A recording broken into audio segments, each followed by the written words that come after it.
Nos vamos a ir de acá. Esta caña y ya. Nos vamos aquí. Con esta cama.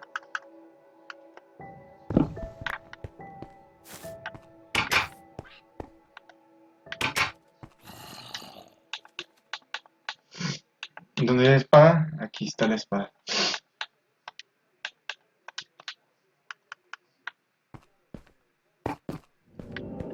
Mano. De la misma manera, ya está. Lo mismo cuando yo cite un versículo, ustedes vayan y búsquenlo en la Biblia, pero hagan lo mismo con los libros de los teólogos.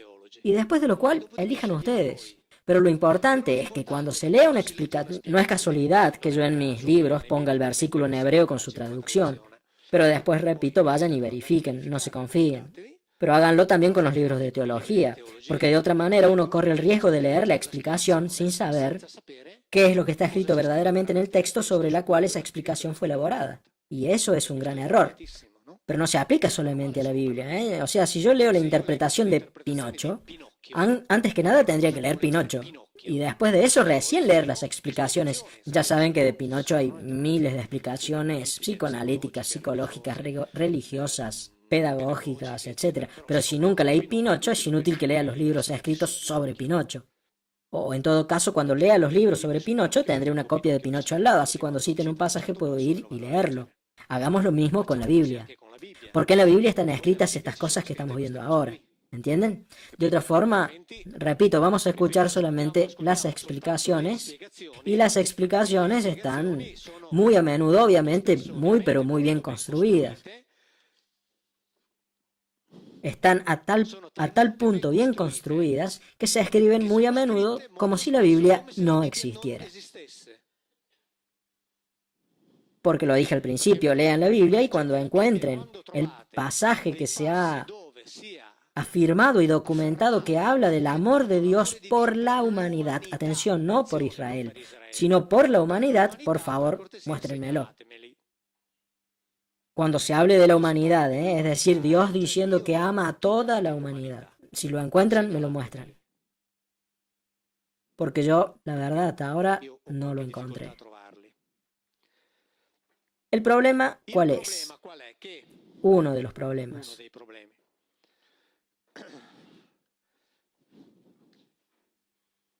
Es este. Si ustedes quieren probar de leer la Biblia en una forma que los ayude a entenderla un poco más, lean la Biblia que tienen en su casa basándose en esta regla. Cuando encuentren escrito Dios, lo descartan y no le ponen ninguna traducción, solamente pónganle la palabra que usaron los autores bíblicos, que es Elohim. No se pregunten qué es lo que quiere decir porque hasta el momento nadie en el mundo sabe qué quiere decir exactamente, por lo cual cada vez que se trata de dar una traducción es común que digan algo que después tiene que ser explicado porque la verdad es que no se sabe el significado de Elohim. Pero como la Biblia tiene que hablar de Dios, los teólogos, la exégesis teológica eligió traducir Elohim como Dios, ¿ok? Cuando encuentren Altísimo, lo descartan y lo cambian por la palabra en hebreo, que es Elión, que en hebreo significa el que está por encima. Cuando encuentren Señor, porque está siempre así, Señor o Eterno, lo reemplazan por Yahvé, que es exactamente la palabra que está en la Biblia cada vez que en italiano aparece el Señor o el Eterno. Y aunque estas sean dos traducciones que no tienen nada que ver con un eventual posible significado de este nombre que no se sabe cuál es. Tanto es así que en el estudio, en el libro de los rabinos que les mostré al principio, hay algunos que además plantean la hipótesis de que Yahvé sea la transposición de la exclamación que pronunciaban cuando lo veían llegar. Ahí viene, en hebreo. ¿Lo van entendiendo? Lo escribieron los rabinos a eso. Es decir, el nombre vendría del sonido, la expresión ahí viene. O sea, piensen que estaban diciendo que Dios llegaba desde otro lado. ¿Ok? Porque si ustedes hacen esta sustitución acá, que significa sustituir las traducciones lo digo así tranquilamente, fantasiosas, por las palabras originales, es decir, no hagamos ninguna traducción y respetemos el texto tal como está, ustedes van a tener una sensación inmediata.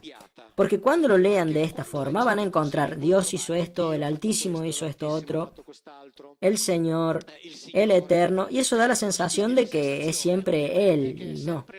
Si ustedes leen la Biblia de esta manera, entenderán y lo van a entender rápidamente que cuando los autores bíblicos usaban estas palabras, se referían a identidades diferentes. Lo van a entender inmediatamente, sin necesidad de traducir nada. Porque si se lo empieza a traducir, se lo empieza a discutir, y así que no lo traduzcamos, así no discutimos.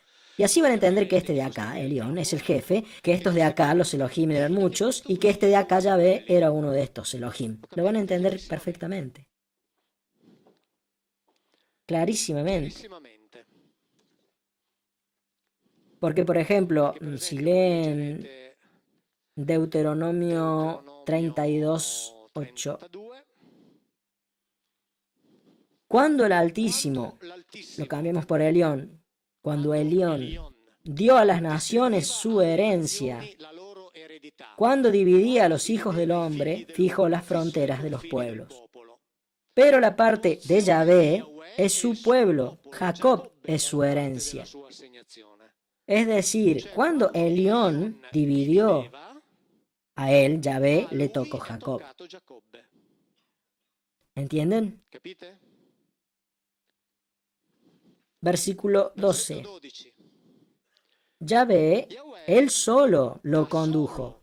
No había con él ningún Elohim extranjero. Hagan esta sustitución que les digo y lo van a entender así todo de golpe. Cuando el jefe hace las divisiones, a él, Yahvé, le toca a esa familia y él dice, estos me los guardo para mí, y con él no había ningún Elohim extranjero. Es clarísimo que fue una división de bienes. Está clarísimo el jefe, el grupo, uno del grupo, y como la Biblia se ocupa de estos, se dice a quién le correspondía. Mejor dicho, se dice quién le fue asignado a este sujeto Yahvé, y fue Jacob. Y después dice que lo hizo todo él solo. Esta historia de acá, de la división, ya lo contaba incluso Platón, tienen que saberlo en el Critón y en el Timeo, donde dice incluso que el jefe, o sea, estos se dividieron, se repartieron los pueblos, y Platón dice que en algunos casos, algunos de ellos gobernaban de a dos, por afinidad entre ellos, por cómo decirlo, por objetivos comunes. Así que algunos de ellos gobernaban, como por ejemplo Atenas y Éfeso, los que heredaron esos pueblos, gobernaban juntos, y en la Biblia se dice que en vez de eso, él gobernó a estos de acá solo, sin ayuda de nadie. Es lo mismo, no hay ninguna diferencia. Y está escrito acá, solamente tienen que hacer estas sustituciones. Cuando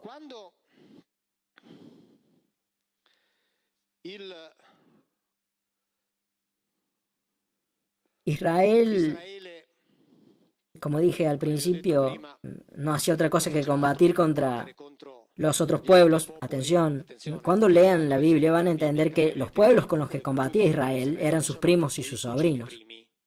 Primos, tíos y sobrinos. Verán que Israel ni siquiera soñó con combatir contra los egipcios, los asirios, los babilonios, porque Yahvé no podía ni siquiera imaginar ir a la guerra con esos pueblos que eran controlados por sus colegas, inmensamente más poderosos que él. Él iba a la guerra contra las familias contra los que pertenecían a la misma familia de Abraham, porque se rapiñaban los territorios entre sí. Y en la familia de Abraham, el padre se llamaba Teraj, que tuvo a Abraham, a Nacor y a Harán. Abraham tuvo a Isaac, a Jacob, que después fue rebautizado como Israel. Y leímos recién que a Yahvé le dieron a estos de acá nomás, la familia de Israel. Atención, no a Abraham, lo acabamos de leer. Jacob es la herencia de Yahvé, los que le fueron entregados a Yahvé, no a Abraham, Jacob. O sea, ni siquiera toda la familia de Abraham, solamente estos de acá. Harán tuvo un hijo que se llamaba Lot, que aparece en la historia de Sodoma y Gomorra. Después, si tenemos tiempo, hablamos de eso. De él descienden los moabitas y los amonitas. Ya saben que Jacob tenía un hermano que se llamaba Esaú, de quien descienden los edomitas y los amalequitas. Los amalequitas son los que mencionamos al principio, cuando Saúl tenía que exterminarlos a todos, pero lo castigan por dejar con vida a su rey. Así que estos de acá eran descendientes directos del hermano gemelo de Jacob. ¿Entienden contra quién combatían? Y después los otros a exterminar eran los madianitas, descendientes directos de Abraham por medio de su mujer Keturá. O sea que estos de acá son los enemigos de Israel, todos familiares cercanos, todos pertenecientes a la misma familia de Abraham. Dallas y Dinastía, series de los 80. Ninguna diferencia. Ninguna diferencia. Léanlo, léanlo. En una de estas guerras continuas, el comandante de las fuerzas de Israel, que se llama Jefté, está combatiendo contra los amonitas. Jueces 11, versículo 24. Acá él habla con el rey de los amonitas. Y escuchen lo que le dice. La tierra de la cual tú, Elohim, e incluso dice el nombre, Quemos, te entregó como posesión todo lo que tienes. De la misma forma, también nosotros tenemos todo lo que Yahvé, nuestro Elohim, nos ha entregado. O sea que, tu Elohim te dio todas esas tierras que tenés. Perfecto, nuestro Elohim nos dio estas tierras y nosotros las vamos a ocupar. Punto. Igual, no hay ninguna diferencia. No es que le dice, a mí me las dio Dios y a vos te la dio tu ídolo de piedra, aunque esto es lo que dice la teología, que existe Dios y que todos los demás eran unos pobres paganos idiotas que hablaban con las piedras. En cambio, los israelitas eran los únicos inteligentes. Solamente que los israelitas dicen, tú Elohim Quemos te ha dado todas las tierras que tenés, y bueno, yo tengo que ocupar las que me dio mi Elohim Yahvé, punto, se acabó. Ninguna diferencia. Ninguna diferencia, ya está escrito acá, no es una traducción mía. Así que más claro que esto ya no se puede. Así que es por esto que la teología tiene que saltar desde el campanario, o en su defecto no hablar más de estos versículos, o alguna vez les mostraron esto. O tratar de decir que en realidad cuando decían esto querían decir esto otro. Pero bueno, señores, eso lo hacemos incluso con Tex Wheeler, la historieta, leemos algo que dice ahí, se lo cambiamos y le hacemos decir lo que queremos que diga. Empecemos viendo qué es lo que dice. Después, si alguno quiere escribir una interpretación, se le pondrá, pero no hay necesidad de ninguna interpretación porque todo es lógico y coherente. Cuando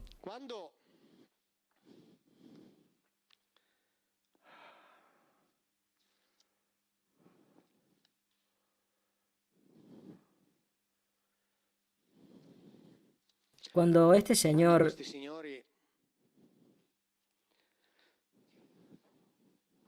acá de Nacor, desciende uno que se llama Labán. Cuando estos señores tenían que tomar esposa, volvían a la familia de origen. ¿Ok? Abraham vuelve a la familia de origen para tomar a su hermanastra Sara por esposa. A Isaac le asignan una mujer de la familia. Y Jacob, cuando debe tomar esposa, vuelve al mismo lugar. Y cuando él va ahí, el patriarca era este de acá, Labán. Y de hecho, Jacob, se casa con las dos hijas de este de acá, de Labán. Jacob va a este lugar, ve a una que estaba linda y Labán le dice, pues si vos te querés llevar a mi hija, primero tenés que trabajar para mí por un tiempo. Entonces Jacob trabaja y después de eso, cuando llega el momento del matrimonio, como era una familia, como una de las hijas estaba linda y la otra estaba fea, la primera noche Labán hace entrar en el lecho de Jacob a la fea. Jacob se da cuenta el otro día y dice, bueno, ahora nada, si querés la otra tenés que seguir trabajando para mí. Ok. Él sigue trabajando hasta que en un determinado momento le entrega a las dos. Jacob sigue trabajando hasta que en un determinado momento Labán le entrega a las dos. Él se va, Jacob, y como había pasado un tiempo y no se llevaban muy bien, cuando Jacob se va con las mujeres, con un montón de animales que había logrado obtener, etc., Labán entiende que Jacob lo había estafado de nuevo, así que lo empieza a seguir. Esto para que vean el amor que había dentro de la familia, ¿no? Cuando se encuentran, logran, digámoslo así, no combatir. Logran hacer un pacto, digámoslo así. Hacen un pacto y ponen un monolito. Esto está en Génesis 32. Génesis 31, 51 en realidad. Y Labán le dice a Jacob. Luego añadió, mira este montón de piedras y mira la piedra conmemorativa que yo erigí entre tú y yo. Una y otra cosa serán testigos de que ninguno de los dos iremos más allá de este montón de piedras y de esta piedra conmemorativa con malas intenciones. Es decir, juramos que ninguno de los dos va a atravesar estos límites con intenciones hostiles contra el otro. Y escuchen bien esto. Y el Elohim de Abraham y el Elohim de Nacor serán los jueces entre nosotros. Es decir, como garantes de ese juramento, ya que uno pertenecía a esta rama de la familia y el otro a esta otra rama de la familia, digo que el garante por parte de estos es el Elohim de Abraham y el garante de estos es el Elohim de Nacor. Es decir, el Elohim de Abraham y el Elohim de Nacor son ellos dos los garantes de esas fronteras. Ahora bien, ¿cómo se puede siquiera pensar que este de acá juraba en nombre de Dios y este otro ponía como garante de su parte a un ídolo de piedra? Acá después, obviamente, ¿qué hicieron? Lo leo incluso en internet, porque realmente ya me di cuenta de que son capaces de inventarse cualquier cosa. Entonces dicen, estos, la rama de Abraham, eran monoteístas, en cambio estos otros eran monólatras, o que eran enoteístas, porque usan un montón ¿cómo decirlo?, de definiciones muy complejas para esconder la realidad, que además está muy buena y es muy fascinante. Enoteístas quiere decir que adora a un único Dios sin negar la existencia de otros. En cambio, el monoteísta adora a un único Dios negando todos los demás. Y el monólatra acepta la existencia de todos, pero elige uno. Así que estas son todas las grandes definiciones. Y en este caso, hagamos un razonamiento simple. Si estos de acá, Abraham, hablaban con Dios y estos otros hablaban con las piedras, y que este de acá era hermano de este, ¿tenemos que decir entonces que un gemelo era bruto y el otro era inteligente? Y según ustedes, ¿cuántos minutos le tomaba al hermano inteligente decirle al hermano bruto, discúlpame, ¿no te das cuenta de que estás hablando con una piedra? Vení acá un ratito que te presento a mi Dios. Viendo que a Yahvé lo veían, hablaban con él, le daban de comer, le preparaban estofado. Cuando llegaba cansado le preparaban también las cosas para que pudiera descansar, lavarse los pies, sacarse la tierra. ¿Cuánto le iba a tomar a Abraham decirle al hermano, para venir conmigo que te muestro a mi Dios, que sí existe, porque vos estás hablando con las piedras? ¿Cuánto tiempo le hubiera llevado a hacer eso, según ustedes? En lugar de eso, estos dos siguieron durante décadas, según la teología, el hermano inteligente evolucionando hasta llegar al monoteísmo y el hermano bruto que continuaba hablando con las piedras. Y el juramento decía que este de acá juraba por Dios y que este de acá juraba por un montón de piedras. ¿Pero se puede siquiera pensar en algo como eso? Es algo completamente sin sentido. Eran dos hermanos, no dos pueblos distantes entre sí, dos hermanos. Solamente que mientras que Abraham fue llamado por un Elohim que le dijo, sal de la tierra de tus padres, que vamos a conquistar otros territorios, estos de acá se quedaron en la Mesopotamia. Así que estos de acá servían a los Elohim que gobernaban en la Mesopotamia y Abraham servía al Elohim que lo había reclutado, punto. Pero todos tenían el mismo poder. Tanto es así que, si tienen ganas de leer el comentario que hizo Rashi de Troa, que es uno de los comentaristas más importantes de la historia, comentarista judío de la Biblia, que vivió alrededor del año 1000, él dice que acá los dos claramente eran bandos que defendían cada uno un lado de la frontera. Tanto es así que poco tiempo después de que se van, a la madrugada del día siguiente, Labán abrazó a sus nietos y a sus hijas y los bendijo y regresó a su casa. Mientras que Jacob prosiguió su camino, de pronto le salieron al paso unos ángeles o malaquim de Dios o Elohim, o sea, los ángeles de los Elohim, es decir, los portadores de órdenes de los Elohim. Jacob, escuchen bien, al verlos exclamó, este es un campamento de los Elohim. Atención, este es el campamento, acá está escrito el campamento de Dios, obviamente, pero yo lo leo haciendo esta sustitución. Entonces, hay un campamento de Dios. ¿Qué quiere decir eso? ¿Que Dios se va de camping? ¿Que sale con una carpa? Pero atención, no termina ahí, ¿eh? Por eso dio a ese lugar el nombre de Mahanaim. Mahanaim indica algo doble, o sea que quiere decir dos campamentos. Así que Jacob en ese lugar vio dos campamentos. y vio dos campamentos y dice, "Oh, joder, estos son dos campamentos de los Elohim". Llama a ese lugar los dos campamentos y se va. Yo hice 15 meses de entrenamiento militar en los Alpes con la OTAN y estas cosas. Cuando estábamos de maniobras, estábamos en el campamento, aparecía gente, los malaquim nuestros se les acercaban y les decían que se tomaran el palo. No se puede estar acá. Y esa es exactamente la misma escena que se describe acá. Él llega, se le acercan, le salen al encuentro los malaquim y entonces dices, uy, no, no, no, es un campamento de los Elohim y se va. Todo es coherente, no hay necesidad de inventar nada.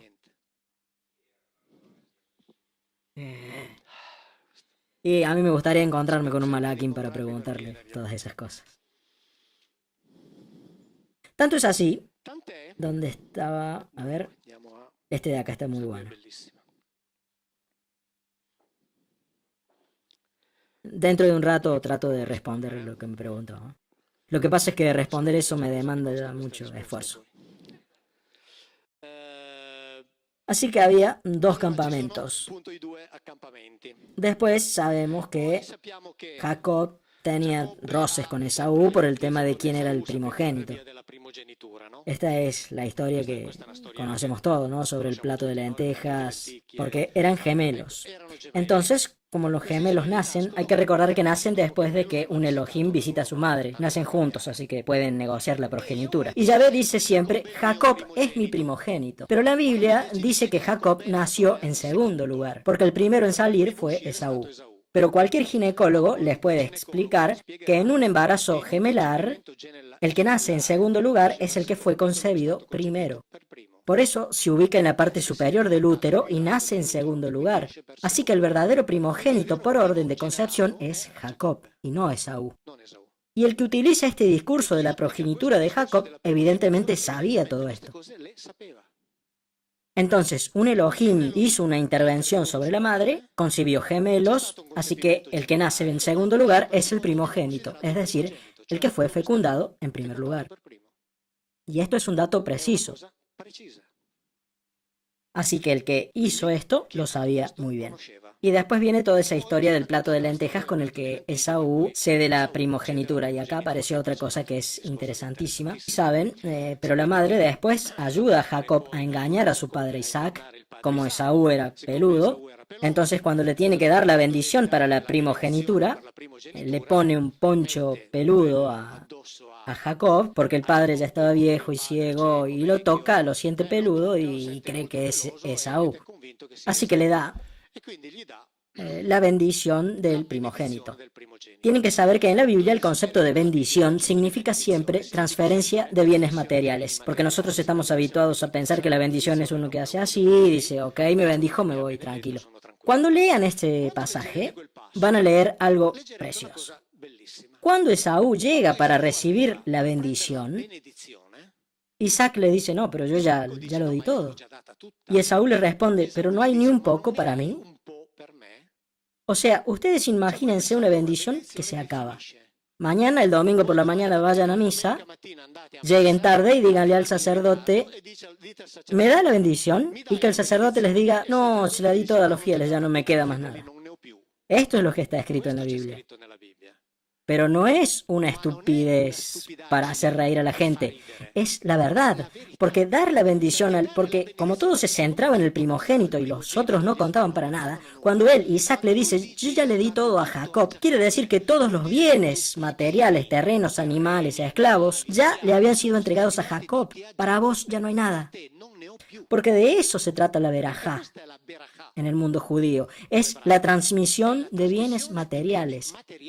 Y es por eso que Esaú dice, pero no quedó nada para mí. Y el padre le dice, no, ya la entregué toda. No quedó nada. Es claro, es decir, no es que hablaban así porque fueran idiotas. Es que ya se la di toda a él y para vos no queda nada, ni siquiera una oveja. Ya todo le pertenece a él. Esto es lo que cuenta la Biblia, ¿entienden? Ahora bien, el contraste entre ellos dos obviamente es un contraste continuo. Hasta que en un cierto punto, veamos en Génesis 35, Elohim que se usa con el verbo en singular cuando se quiere decir que el grupo de Elohim estaba trabajando junto, coordinado. Así que este grupo de Elohim le dice a Jacob, levántate, ve a Betel y ahí establécete. Ahora bien, antes de entrar acá, estaba hablando afuera con Laura y Paola, y ahora les digo a Laura y Paola, ustedes le tienen que ofrecer un vaso de jugo de naranja a ese, yo lo digo, a ese Mauro Biglino que se encontraron afuera. Ustedes, como son personas educadas, no me van a decir qué es lo que están pensando de mí, pero van a decir, este es un estúpido si está hablando del mismo. O sea, yo mismo les digo a ese Mauro Biglino que está allá, pero soy yo mismo, ¿o no? Ahora escuchen lo que dice acá. Elohim le dice a Jacob, construye en ese lugar un altar dedicado al él que se te apareció cuando huías de la presencia de Esaú. O sea, Dios dice, construirle un altar a ese Dios que se te apareció cuando huías de la presencia de Esaú. Pero ¿cómo es que Dios puede decir algo así?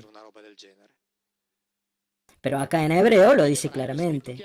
El grupo de los Elohim dice, construite un altar dedicado a ese, en hebreo está en singular, a ese él que se te apareció cuando huías de la presencia de Esaú. Es decir, el altar se lo tenés que hacer a ese de nosotros que se te apareció cuando escapabas. A ese le tenés que hacer un altar. Está clarísimo. Está clarísimo. A él le tenés que hacer un altar ahí. Así es que Jacob va ahí, construye un altar y llamó a ese lugar El Betel, que quiere decir él de la casa de él, porque ahí Dios se le reveló a él cuando huía de la presencia de su hermano. Ahora bien, aunque acá dice se le reveló o se le apareció, tienen que saber que en hebreo está escrito se dejó ver. Sería como si le dijeran a un amigo, hace 2 años que no te me apareces. No, son 2 años que no te hace ver. Esto es lo que está escrito en el Antiguo Testamento. Y acá me tendrían que haber parado porque les estoy dando una traducción, así que me tendrían que haber dicho, así cumplíamos con el acuerdo que hicimos al principio. Pero bueno, en hebreo está escrito esto. Y bueno, y acá lo dice claramente, ¿no? A ese de nosotros que. Pero lo mejor de todo es que después de eso, Jacob hace una afirmación que si pensamos que se dirige a Dios. Ahora bien, Jacob hace esta promesa. Si el Elohim me acompaña y me protege en este viaje que estoy haciendo y me da pan para comer, ropa para vestirme, y si regreso en paz a la casa de mi padre, entonces Yahvé será mi Dios, será mi Elohim, en Génesis 28:20.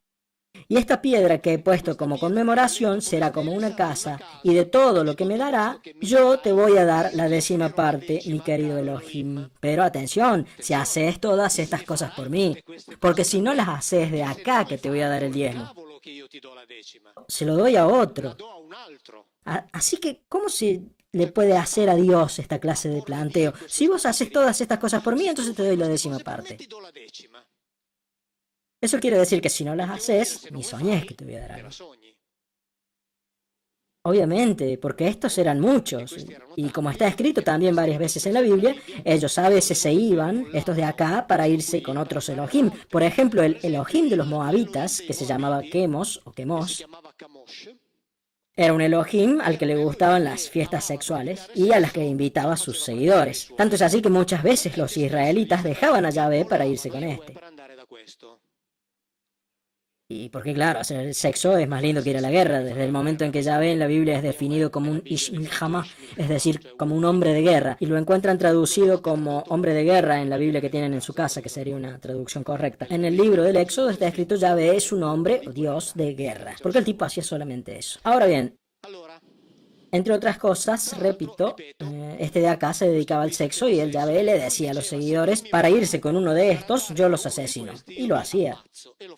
Lean la Biblia y lo van a encontrar. Cuando estos de acá abandonaban a Yahvé para irse a las fiestas sexuales de este otro, él los mataba. No se andaba con sutilezas. Este de acá, de hecho, tenía un sobrenombre, o sea, era llamado Baal Peor.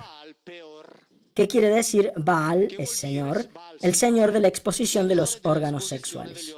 Peor significa eso último.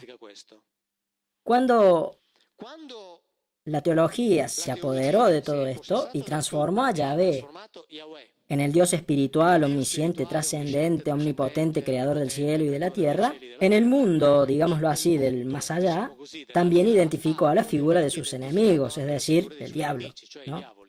Bueno, los nombres del diablo, ¿de dónde derivan?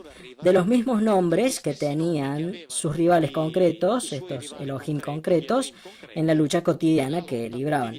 Baal Peor, en griego, fue transcrito como Baal Fegor, lo que después se transformó en Belzebú.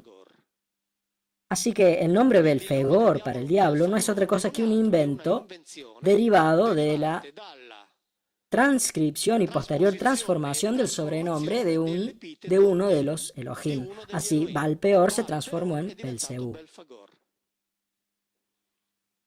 O sea, inventaron un dios, así que también tenían que inventar diablos. En la Biblia ni siquiera existe Satanás, es decir, el concepto de Satanás entendido como el príncipe de los demonios, no existe. Y lo digo con total tranquilidad, no existe. No existe ni siquiera en el Antiguo Testamento. Satán no es otra cosa que la definición de una función jurídica, es decir, del cargo de fiscal general, es decir, de acusador, de rival, que se ejercía pro tempore, que podía ser ejercida también por los hombres, por los humanos, y por ejemplo hay un caso en el que es llevado a cabo por órdenes directas de Yahvé, que dice, ahora vos vas a hacer de Satán contra ese de ahí, que es la historia de Job, es decir, hace de fiscal general contra ese de allá. Cuando finalizaba la necesidad, cesaba la función.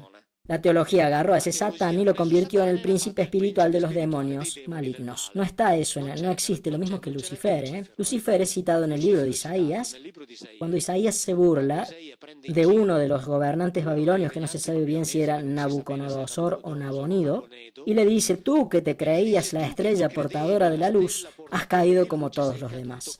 Y como estrella portadora de luz se dice Lucifero, entonces de ahí sacaron la figura del ángel malvado y después lo combinaron con Satanás para decir que el tentador de Eva es Satanás y Lucifer, que es algo que la Biblia no menciona jamás, nunca, en ningún lado. La unificación entre ese que tentó a Eva y el diablo es uno de los muchos inventos teológicos. Lean la Biblia, no van a encontrar eso en ningún lado, esa combinación. No lo van a encontrar en ningún lado porque no está. Satanás como entidad, como individuo, no existe. Por eso me hacen reír esos que dicen que yo soy un satanista. Belfagor es ese de ahí. Hubo otro que se llamaba Balzabuf, que se transformó en Belzebú. Balzabuf significaba señor de las moscas.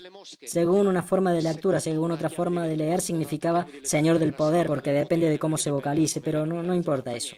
Balzabuf se transformó en Belzebú, Balpeor se transformó en Belfagor.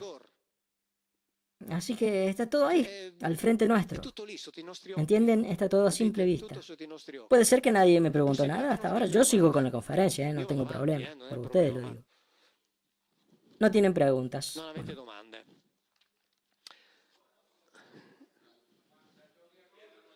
Ah, bueno, perfecto. Lo iba a dejar así. Ahora bien, los Elohim eran claramente individuos que tenían conocimiento y tecnología incomparables con las que tenían los pueblos a los que gobernaban. La Biblia no dice de dónde venían, no lo dice, así que sobre este tema hay que ser claro. Lo que sí la Biblia en el Salmo 22, Salmo 24:1, dice que al jefe principal le pertenecen la tierra con todo lo que hay en ella y el universo con sus habitantes. Así que la Biblia hace una diferencia entre la tierra y el universo o mundo con sus habitantes. Así que esto de acá es una declaración del hecho de que en el universo hay otros habitantes, ¿ok? Para responder esta pregunta tenemos que salir de la Biblia por un momento porque, repito, la Biblia no dice de dónde vienen los Elohim, no habla del lugar de origen de estos sujetos. Los pueblos de todos los continentes de la Tierra llaman a estos individuos los hijos de las estrellas, es decir, dando a entender que vienen de otro lado. Llegaron acá e hicieron las cosas que después la Biblia sí cuenta. Es decir, que desde ese momento en adelante el relato, digamos que se unifica. Ahora, obviamente yo no tengo ninguna prueba para decir que estos sujetos vienen de... porque no sé, obviamente. pero yo hago de cuenta. Ahora digo, si hago de cuenta que eso que está escrito en la Biblia es verdad, entonces voy a probar a hacer de cuenta que es verdad también lo que está escrito en los otros textos antiguos, donde se dice que estos personajes vienen de otro lado. Algunos de estos textos sí dicen de qué parte del cielo vienen. Por ejemplo, en los Vedas se habla de uno de los lugares de llegada, y en los Vedas se dice que el universo está poblado por 400.000 especies humanoides, de las cuales muchas vinieron acá. Porque en efecto el planeta Tierra es un planeta que desde el punto de vista, digamos, de eventuales científicos, experimentadores e inseminadores de vida, tiene unas características extraordinarias, basta con mirarlo, ¿no? En el sentido de que, ¿cómo decirlo?, alberga una biodiversidad extraordinaria, así que para cualquier científico es un laboratorio fantástico. Ahora bien, muchas especies habrían llegado acá. Una de estas habría llegado desde una zona que en sánscrito es llamada Mrigashira, que significa cabeza del antílope, y que identifica a una agrupación de estrellas que se encuentra, digamos, a la altura del hombro derecho de la constelación de Orión. Ya saben que Orión es el gigante cazador de Beocia, así que él lleva un antílope que ha cazado sobre la espalda y por lo cual la cabeza cuelga del hombro. Y por eso esa agrupación de estrellas de ahí se llama Mrigashira, es decir, cabeza del antílope. Una parte habría venido de ahí. Orión está compuesta, como saben, por 4 grandes estrellas, así que Betelgeuse, que por cierto esta estrella se llama Betelgeuse, la del hombro derecho, y Betel en hebreo significa casa de él. En realidad el árabe Bet al-Jawza significaría el brazo del gigante. Así que está Betelgeuse, Bellatrix, Rigel y Zafir, y después Al-Nitak, Al-Nilam y Miltaka, que son las estrellas del cinturón de Orión. Así que una parte vendría de esa zona del cielo. Esto es lo que dicen los Vedas. Por lo cual, si nosotros hacemos de cuenta que sea verdad eso que dicen los textos antiguos, tenemos que decir que estos sujetos eran hijos de las estrellas, es decir, que llegaron acá desde algún otro lado. Repito, no tengo ninguna prueba para sostener esta tesis, pero como sostengo que esa gente antigua no tenía tiempo para perder en inventándose, porque ahora agarramos la computadora y si no nos gusta lo borramos, pero en aquella época escribir era muy costoso desde todo punto de vista, es decir, costaba mucho, pero no lo digo solamente en términos económicos o financieros, ¿no? Quiero decir, significaba preparar personas después con todo lo que esto implicaba. Así que obligadamente esta gente de la antigüedad registraron cosas que eran realmente importantes para la historia de la humanidad y lo hacían en base a dictados, es decir, escribían lo que alguien les decía. Escribí porque te voy a contar cómo fue que sucedieron las cosas, porque nosotros las vivimos. Así que si nosotros hacemos de cuenta que eso que decían los antiguos era verdad, estos individuos entonces vienen de otro lado. ¿Ok? Así que esta sería la respuesta. No soy capaz de probarlo, sinceramente. Bueno, no tengo pruebas. Porque si las tuviera, todo sería más fácil, pero bueno, no tengo pruebas. Pero hago de cuenta que los textos antiguos es exactamente lo que hago con la Biblia. Repito lo que dije al principio, no sé si es verdad, pero es coherente. Y así se explican muchas cosas. Explica el hecho de que nosotros seamos, para el planeta Tierra, es decir, nosotros como humanidad somos unos inadaptados. O sea, en el sentido de que si observamos cualquier ser vivo, cualquiera, desde la jirafa hasta el águila, el que quieran, y veremos que cada ser vivo nace, es genéticamente estructurado para adaptarse a uno o dos o tres ambientes naturales específicos, todos los seres vivos. Yo los desafío a encontrar un ambiente natural para el cual el hombre esté por naturaleza adaptado a vivir así como nace. No hay ninguno. Nosotros no tenemos protección. Los genes que producen el pelo corporal en nosotros fueron silenciados, así que no tenemos protección corporal, no tenemos colmillos, no tenemos garras, no tenemos ningún sentido en particular más desarrollado, es decir, ni el olfato ni el oído. Nosotros, para sobrevivir, estamos forzados a adaptarnos a todos los ambientes naturales y estamos forzados, sobre todo, a modificarlos, de forma de volverlos habitables para nosotros, porque nosotros somos los inadaptados en lo que respecta al planeta Tierra. Entre otras cosas, hay otro hecho concreto. Nosotros tenemos, como se dice, pasamos por una evolución, venimos, no digamos del simio, porque de un progenitor en común. Pero nosotros tenemos 46 cromosomas y todos los otros tienen 48. Y nosotros tenemos 46 cromosomas debido al hecho de que originalmente el cromosoma 2 y el cromosoma 3 se unieron. Esta es una mutación, como explican los genetistas, que si pasa en estado natural es mortal para el individuo. Es decir, el individuo no sobrevive. Esto se llama, porque después se hace en ingeniería genética, translocación robertsoniana, es decir, cuando se unen dos cromosomas. En la combinación del cromosoma 2 y el cromosoma 3 se unen y resultan algo que es absolutamente insignificante, así que por lo cual continuó siendo funcional. No solamente eso. Para que ocurra esta transmisión, fue necesario que este evento totalmente casual se haya producido al menos en un masculino, en un macho, que el masculino sobreviviera, que se haya producido en una hembra y que esta hembra sobreviviera y que estos dos se hayan encontrado en la selva, se hayan unido, estos dos, y que hayan tenido hijos que también hayan sobrevivido. Estadísticamente no se puede. Es imposible. Es decir, no existe en la naturaleza la posibilidad de que esto haya ocurrido. O sea, que dos individuos hayan sufrido esta modificación que es mortal, que hayan sobrevivido los dos, que se hayan encontrado, que hayan tenido sexo y que hayan tenido hijos. Tanto es así que el genetista que escribe en el libro en el cual estoy colaborando, escribe: esto solamente se explica solamente si hubiera un grupo de machos y un grupo de hembras en los cuales fue generada esta translocación robertsoniana, se los hizo aparearse en forma controlada, también fue controlada la progenie en un ambiente controlado por un cierto periodo de tiempo y después se los liberó. Y la translocación robertsoniana tiene un objetivo preciso, porque ¿cómo necesitaban, esto lo dicen incluso los textos antiguos, fabricar una especie de individuos que fueran capaces de entender y seguir órdenes complejas? Necesitaban que mientras se realizaban estos experimentos, estos especímenes no se unieran más con la especie precedente, o mejor, que aunque se unieran no pudieran tener hijos. Y la única forma de hacer incompatibles estos dos patrimonios genéticos era hacerlo de forma que los otros siguieran teniendo 48 cromosomas y nosotros 46. Así, de esta forma, aunque tuvieran sexo, no podían procrear entre ellos, porque los 46 cromosomas no se unían a los 48. Así que es algo que fue hecho específicamente. Dije antes que tenemos anulado el gen del pelo corporal, excepto, no es mi caso, el del pelo de la cabeza, que crece infinitamente. Y esto es algo que la naturaleza, la evolución, hubiera borrado inmediatamente. Porque en un ambiente selvático, que haya un individuo con una cabellera de 5 metros, o sea, ni siquiera llegaría a tener 5 metros de cabello, se moriría antes, porque no sería capaz de seguir una presa, no sería capaz de huir de un depredador. Si se cae al agua no puede salir y se muere ahogado. Es algo que hubiera sido eliminado totalmente. ¿Por qué tenemos esto nosotros? Porque les gustaba a ellos. Tanto es así que esto lo menciona inclusive Pablo.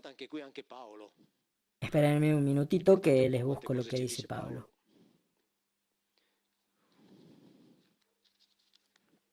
Por esta razón, la mujer debe tener sobre su cabeza un signo de sujeción a causa de los ángeles. 1 Corintios 11:10. Es decir, todos nosotros decimos que las mujeres se cubren la cabeza por respeto a Dios. Nada que ver. Es a causa, es decir, para frenar a los ángeles. Porque a esos sujetos los excitaban sexualmente las muchachas con el cabello largo. Tanto es así que de eso también habla Tertuliano. En el Virginibus Velandis dice que las muchachas que vayan a las asambleas en las que estén presentes los ángeles se tienen que cubrir la cabeza por su protección, para no excitarlos sexualmente. En los textos del Qumran está escrito que las muchachas que participen en las asambleas en las cuales estén presentes los malaquim, por su seguridad se tienen que cubrir la cabeza, por su seguridad, no por respeto.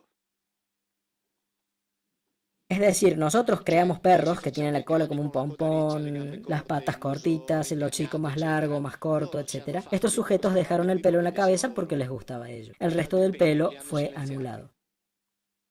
La naturaleza nunca hubiera hecho algo así. O lo hubiera anulado del todo, o lo dejaba como estaba, es decir, todos peludos. Hay otro animal que tiene el pelo que crece hasta el infinito, es la oveja. Y la oveja, según la paleogenética, es uno de los animales creados artificialmente. Tanto es así que todos los ovinos que viven en estado salvaje no tienen pelo que crece infinitamente. En cambio la oveja sí, y si no se la esquila, y se la esquila para usar la lana. Las cabras montesas no. Ningún animal, ni siquiera esos que viven en lugares fríos, el pelo les crece sin parar a ninguno. Nosotros tenemos, dije nosotros, bueno, yo no. Ustedes tienen en la cabeza algo que les crece sin fin, que es algo que en la naturaleza no ocurre.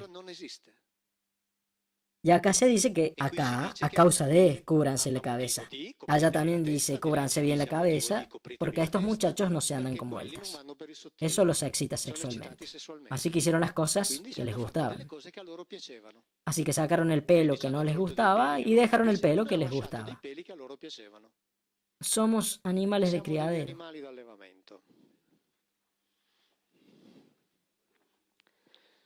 Esto, yo entiendo que puede ser, resumiendo desde un cierto punto de vista, un poco decepcionante, pero según mi opinión es fascinante porque ayuda un poco a comprender qué es lo que somos, pero si eso no es suficiente, es decir, no trabajaron solamente sobre nosotros. No trabajaron solamente sobre nosotros. Y acá hacemos hablar a la ciencia oficial, porque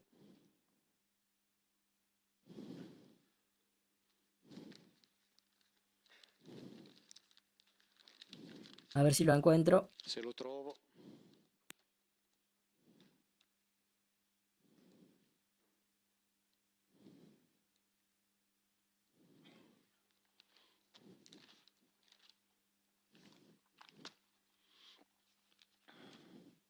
Acá está, Revista de la Ciencia, agosto 2014.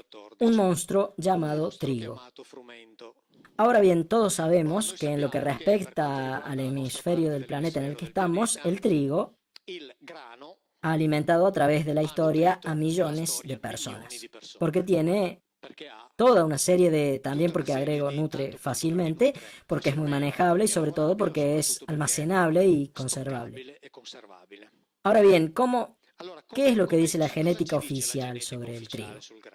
Se dice que ocurrió un evento genético que no podría haberse producido jamás. ¿Y qué más? El componente selvático del Triticum urartu, es decir, una especie de trigo selvático, fusionó su genoma completo con el de otra graminácea y nació una nueva especie selvática que contenía todos los genes de ambos donadores. Y este suceso naturalmente no puede ocurrir. Es decir, si sucede casualmente esta fusión, el individuo se muere. El Triticum del cual todo se originó es verdadera y apropiadamente, así lo definen acá, monstruo genético. No puede existir. Y atención, hace unos 8.000 o 9.000 años atrás, en la región que va desde la actual Armenia al sudoeste del mar Caspio, exactamente donde se encuentra el Gan Eden bíblico, tuvo lugar un segundo evento genético, entre comillas, imposible. Otra fusión, y no termina acá. Pero seguido, una serie de modificaciones genéticas posteriores crearon el Triticum aestivum, que es el trigo con el que hacemos el pan, etc. O sea, el alimento que acá entre nosotros, en esta parte, en este hemisferio del planeta, alimentó a través de la historia a millones de personas, apareció debido a una serie de eventos imposibles. Pero ocurrieron. Y no es que sucedieron en las margaritas, en las violetas, ocurrieron en un alimento que era primordial y que alimentó a millones de trabajadores, hechos por ellos. Todos eventos imposibles, y lo dice la ciencia oficial, ¿eh? Y vaya casualidad se produjeron ¿dónde? Donde los textos antiguos dicen que estaban estos sujetos haciendo experimentos. O sea, joder, qué coincidencias tan... Y ocurren justamente sobre eso, y ocurre varias veces, a través de miles de años, y que sirvió exactamente para lo que les hacía falta. Y no es que pasó solamente con eso. Contemporáneamente, del otro lado del mundo, lo mismo, es decir, la misma serie de eventos genéticos imposibles, le ocurrieron a la papa. Un OMG natural, OMG, organismo modificado genéticamente. Y como ya sabemos, en el continente americano, la papa comestible alimentó a millones de personas, exactamente como pasó acá con el trigo. ¿Y qué pasó allá? El ADN del Agrobacterium se fusionó completamente con el ADN de la papa selvática, volviéndola comestible. Este suceso de acá naturalmente no puede ocurrir y concretamente dice, se trata de una transferencia genética horizontal y en general esta bacteria logra transferirse solamente en un pequeño porcentaje de las células de una planta. Pero en este caso, comillas, de la misma forma que pasa con los OMG de laboratorio, la célula con el ADN agregado logra multiplicarse y formar un nuevo ejemplar completo. De la misma forma que pasa con los OMG de laboratorio, no en la naturaleza. Y así se generó una progenie de individuos que soportó el ADN extraño, o alieno en italiano. Alieno o extranjero en el sentido de diferente, extraño, y no alieno de alienígena. Y esto ocurrió hace 10.000 años en Perú.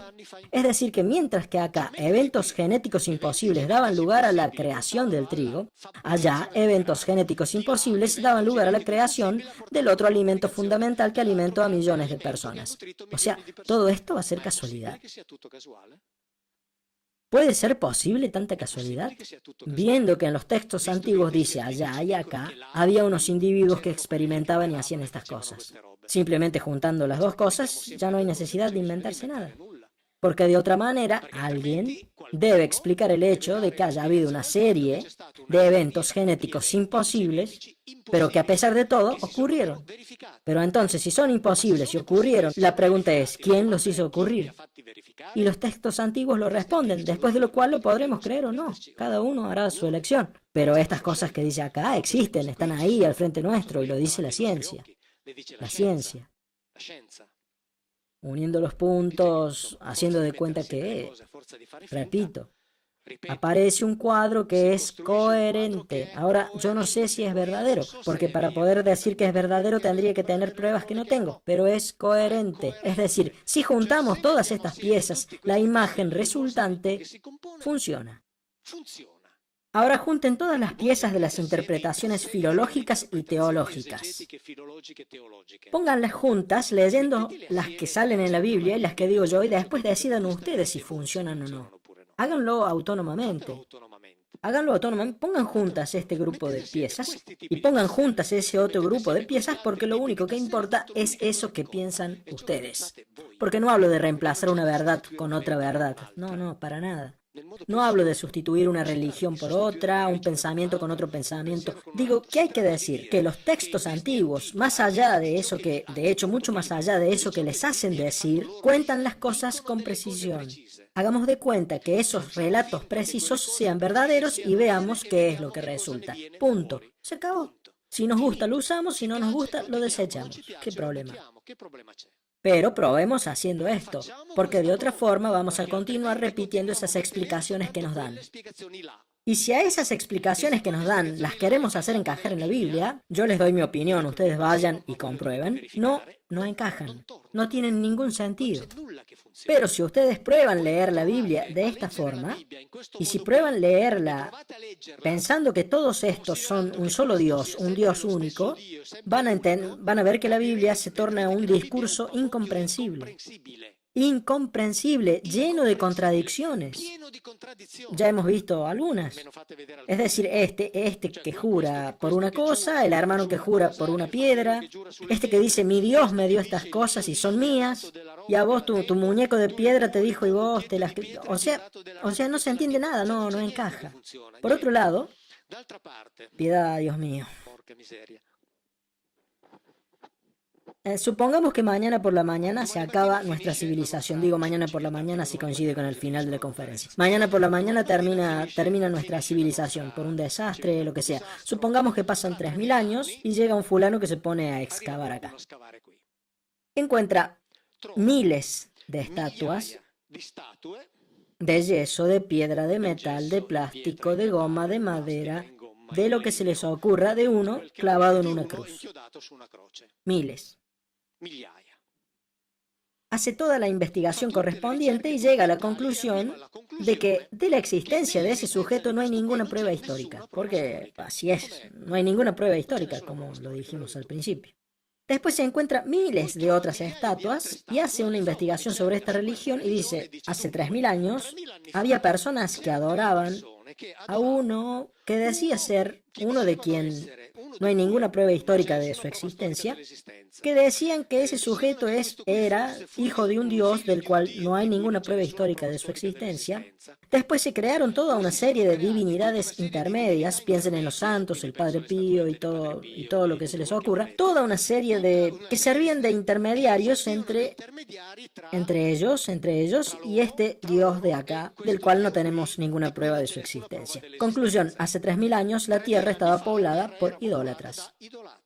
¿O no? Es decir, si nosotros aplicamos a nuestra cultura actual el criterio interpretativo que se aplica para demostrar que esos de ahí eran unos pobres paganos, que estos de acá, perdón, eran unos pobres idólatras paganos, todos los cristianos tendrían que acostumbrarse a la idea de que dentro de 3000 años serán considerados idólatras. Porque así es. Sí, en un momento. Después se llegó a un cierto punto por un cierto número de siglos, no se habló más de eso, después a partir de un cierto punto a ese crucificado comenzaron a decir que también su madre era divina, así que ella hacía milagros, esta gente después empezó a hacer estatuas y rezaban enfrente de estas estatuas. ¿Alguna vez escucharon decir yo soy devoto de la Virgen de Lourdes, pero yo en cambio soy devoto de la Virgen de Medjugorje? ¿Alguna vez escucharon eso? Yo en vez de eso, pero ¿eso no es idolatría? Yo soy devoto de la Virgen de Lourdes, yo en vez de eso le rezo a la Virgen de Medjugorje. ¿Eso no es idolatría? Sacaron una revista que se llama Mi Papa, que está dedicada exclusivamente al Papa Francisco. En la tapa de la revista estaba escrito, las 5 vírgenes a las que le reza Francisco. Las 5 vírgenes. Cuando dentro de 3000 años se encuentren esa revista, ¿qué van a decir? Que el líder de esa religión era un idólatra, porque le rezaba a 5 figuras de la madre del Dios que se inventaron, porque de ese Dios no hay ninguna prueba histórica de que haya existido. Pero ¿es o no es así como digo, la madre? Así que entonces, ¿qué tenemos de diferente nosotros comparados con esos de ahí? ¿Acaso no nos compramos la estatua del Padre Pío porque parece que al hablar con la estatua el Padre Pío parece estar más cerca? Y eso no es idolatría. ¿Acaso no llevamos a casa la estatua de la Virgen de Lourdes? Porque parece que así, con la de plástico, parece que estuviera ahí. ¿Eso es o no es idolatría? Exactamente como esa de ahí. La diferencia cuál era, que mientras a estos de acá, su Dios les había ordenado, de mí no hagan ninguna representación, y acá sería interesante saber por qué es que él no quería que lo vieran, estos otros no tenían esta prohibición, y por eso exactamente como nosotros, como sus jefes estaban lejos, se hicieron estatuas. De la misma forma en la que nosotros nos hacemos estatuas del Padre Pío, no hay ninguna diferencia. ¿Con qué derecho decimos que aquellos eran unos pobres estúpidos idólatras, mientras que nosotros, en vez de nosotros nada, nosotros hacemos lo mismo? Hacemos lo mismo. Ponemos al Padre Pío sobre la mesita de luz. Ponemos a la Virgen de Lourdes, mientras que otros ponen a la Virgen de Medjugorje. El Papa le reza 5, lo dice en su revista. Sí, dígame.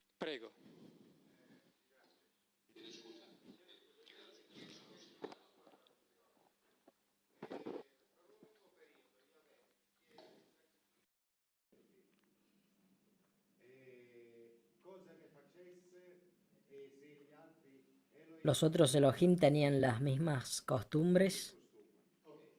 Ahora bien, en Ezequiel 20:25 dice expresamente, yo en un principio di orden de pasar, como estos de acá no se querían someter a mis órdenes, di orden de echar al fuego a todos sus primogénitos para que entiendan que yo soy el que manda.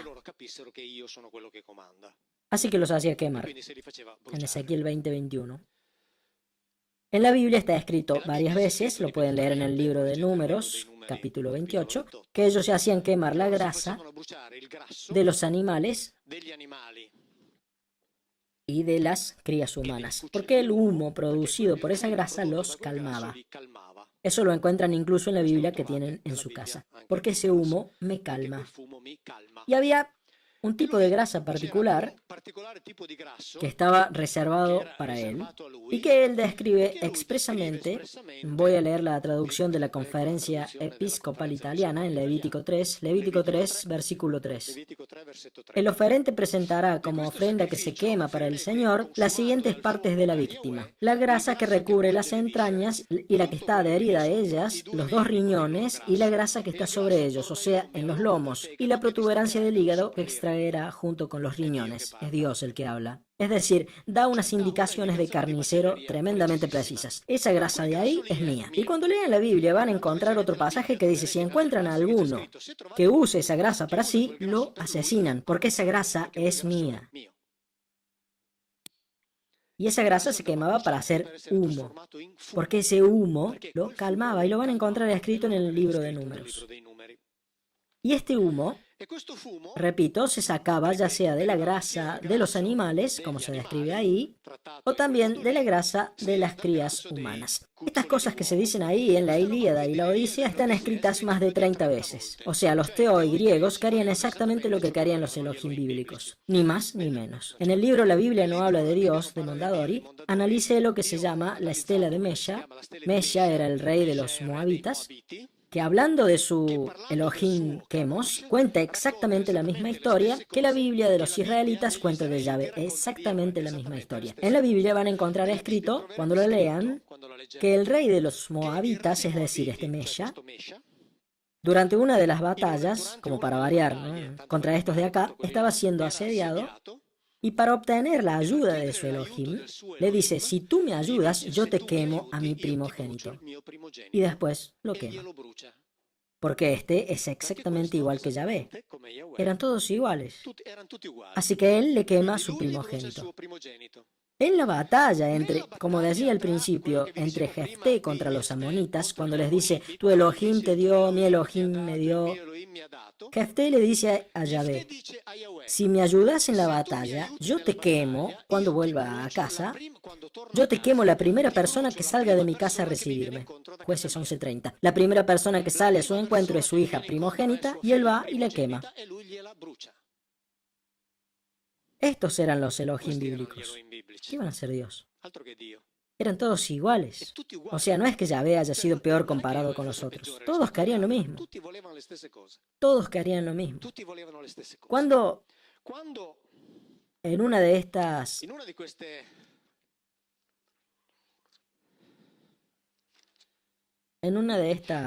batallas contra los madianitas, descendientes directos de Abraham, que acá es definida como la guerra santa contra los madianitas, que era la guerra de exterminio de los madianitas, guerra santa. En cambio la del ISIS no, los del ISIS son bárbaros, pero esta de acá es santa. Tienen la misma raíz. Así que vuelven. Números 31. Lo digo siempre para que ustedes lo puedan buscar y verificar. Números 31:14. Moisés, por esto es que les digo, si leen mis libros, tengan cerca una Biblia. Moisés se enojó con el comandante del ejército, jefe de miles y de cientos, que volvían de esa expedición de guerra. Y Moisés les dijo: ¿dejaron con vida a todas las mujeres? O sea, ¿se olvidaron de cuál era la orden? ¿Dejaron con vida a todas las mujeres? Se enojó. ¿Dejaron con vida a todas las mujeres? Entonces hace esto. Versículo 17 les dice: maten a todos los varones entre los niños y a toda mujer que se haya unido con un hombre. Es decir, si hay una madre con su hijo, eso quiere decir que ya estuvo con un hombre, así que los matan a los dos. A todas las muchachas que no se hayan unido con un hombre, las conservarán con vida para vosotros. Y entonces uno dice: bueno. Cuando escuchamos muchachas, pensamos: bueno, se quedaron con las de 18, 20, 25 años. El tema es que en hebreo no está escrito así. ¿Compren? No, mejor pidan prestado porque es muy cara.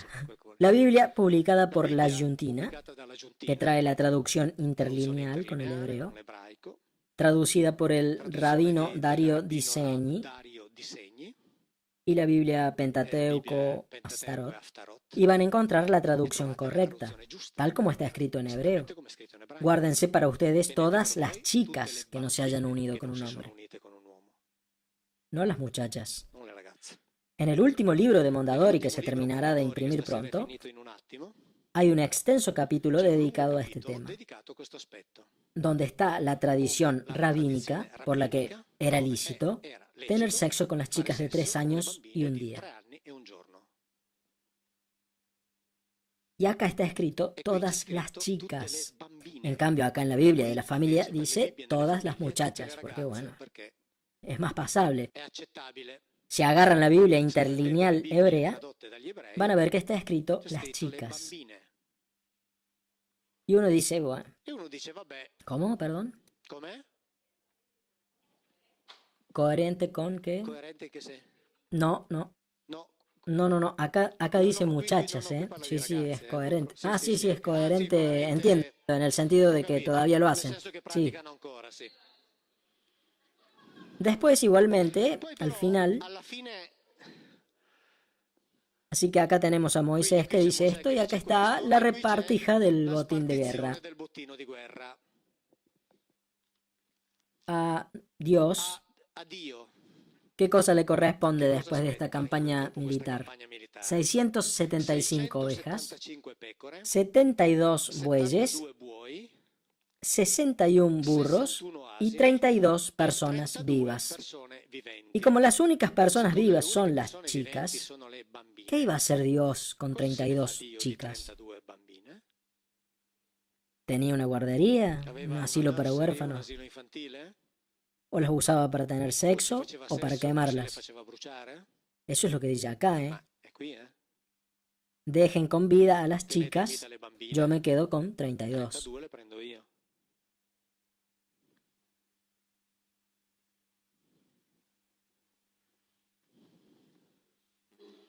Sí, dígame. Per seguire le tue conoscenze. Ecco, vorrei una riflessione sua, una risposta però su questo. Esto lo dicen todos, incluido la Biblia, que nosotros fuimos creados para amar y servir a Dios, es decir, amar y servir a los Elohim. Sí, dígame. Qué noble. Ah, sí, es cierto. El trabajo es verdaderamente una condena, también porque en realidad nosotros trabajamos para pagar la energía cuando, según algunas leyes de la física, esa energía es gratis, pero la física a ellos parece que no les... Bueno, en fin, hablo de la Biblia. Sí, la reflexión es esta. Después de esto nosotros, ¿cómo decirlo? Seguimos avanzando y seguimos avanzando por nuestra cuenta, así que nosotros claramente buscamos tratar de entender también porque probablemente a partir de un cierto punto, o incluso por una cuestión numérica, nos volvimos incontrolables, ¿no? Así que, pero originalmente fuimos hechos para trabajar para ellos, sobre esto no hay dudas. Lo dijeron todos, lo dijeron todas las civilizaciones, fuimos hechos para trabajar como esclavos. Y a decir verdad, continuamos siendo esclavos, porque el sistema financiero que nos gobierna es el que está descrito en la Biblia. Sobre esto no hay ninguna duda, no cambió ni una sola coma. No le prestarán dinero a no pedirán nunca dinero prestado. Ustedes prestarán dinero a otros pueblos, porque el que presta dinero es el amo y el que recibe el préstamo es el esclavo. Proverbios 22:7. Y solamente hay que mirar alrededor. El sistema financiero que nos gobierna es ese, no hay dudas. Así que seguimos trabajando para producir para otros. Así que a través de diferentes sistemas, obviamente, ahora tal vez no hagamos los trabajos físicos que relatan los textos antiguos, pero tenemos otro tipo de compromiso. Pero el significado, el objetivo es siempre ese que decían ahí. Después de lo cual nosotros, ¿cómo decirlo? Si como entre las varias, entre las 11 o 12 secuencias genéticas que tenemos dentro y que nadie puede explicar de dónde vienen y que son aquellas que determinan que seamos sapiens, que son aquellos que dirigen el llamado proceso de encefalización, que se desarrolló a una velocidad sorprendente, impensable en la naturaleza, esto de acá obviamente dotó al hombre de una capacidad de tener un razonamiento autónomo y así que por eso es claro que continuamos también por cuenta nuestra, ¿no? Por lo menos en el hecho de conseguir la virtud y el conocimiento, es decir, en tratar de entender cómo son las cosas, qué es lo que estamos haciendo, es decir, tratar de entender cuál podría ser nuestra verdadera historia, porque evidentemente la que nos contaron no se sostiene más. Así que esta es más o menos la reflexión. Sí.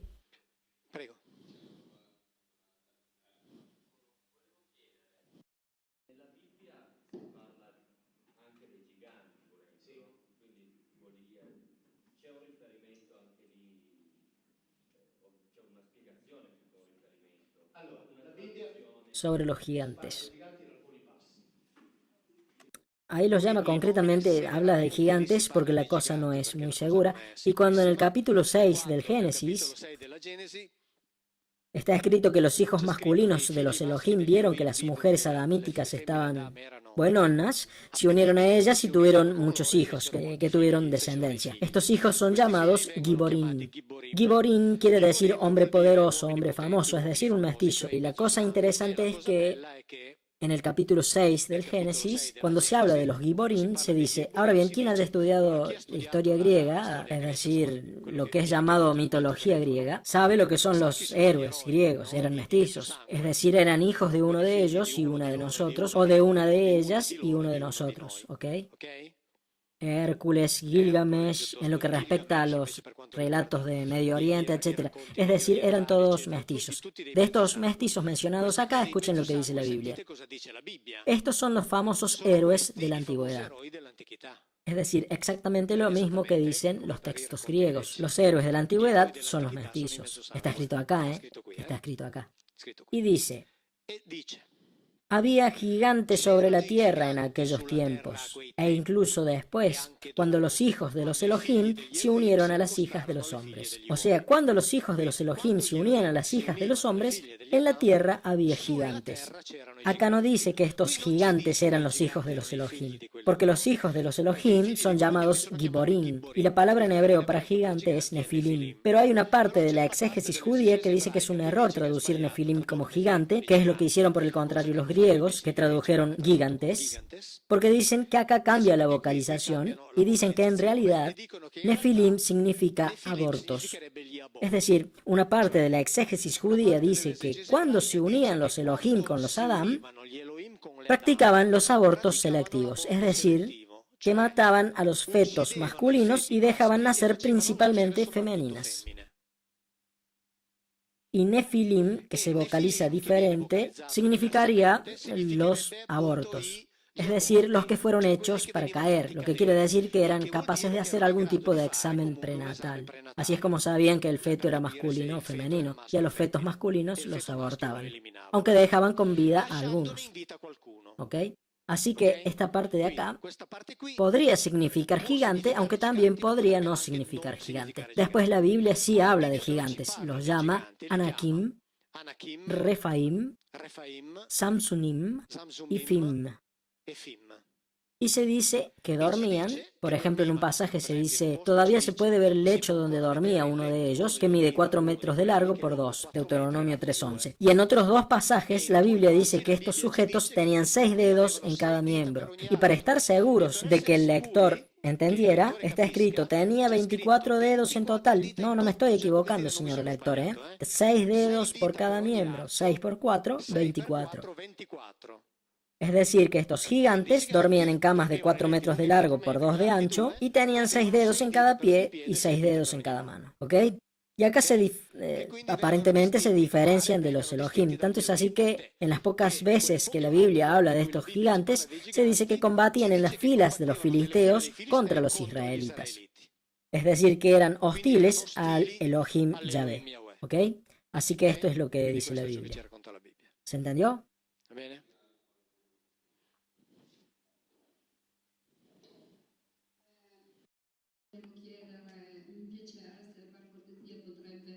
Leggere il capitolo 4 dell'Apocalisse e dirmi quello che pensa, no? Perché ho trovato delle parole Sobre el Apocalipsis. Lo tomaron por partes y agarrar un pedazo y leerlo por separado no tiene significado.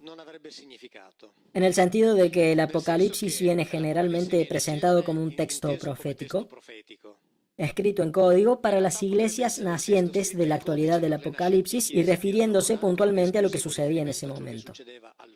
Y les doy un ejemplo. Y por eso les digo que ponerse a comentar un pedazo sería verdaderamente...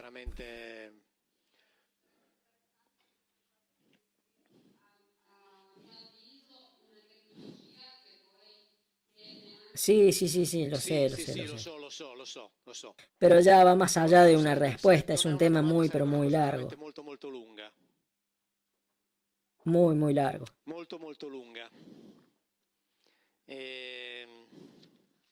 Preferiría no tocarlo. Les pongo un ejemplo para decir, como ya saben, en el Apocalipsis se habla del 666, ¿no? El número de la bestia, que se interpreta de muchísimas maneras. 666 podría ser la transposición numérica del título griego Kaiser Nerón, es decir, el emperador de Roma.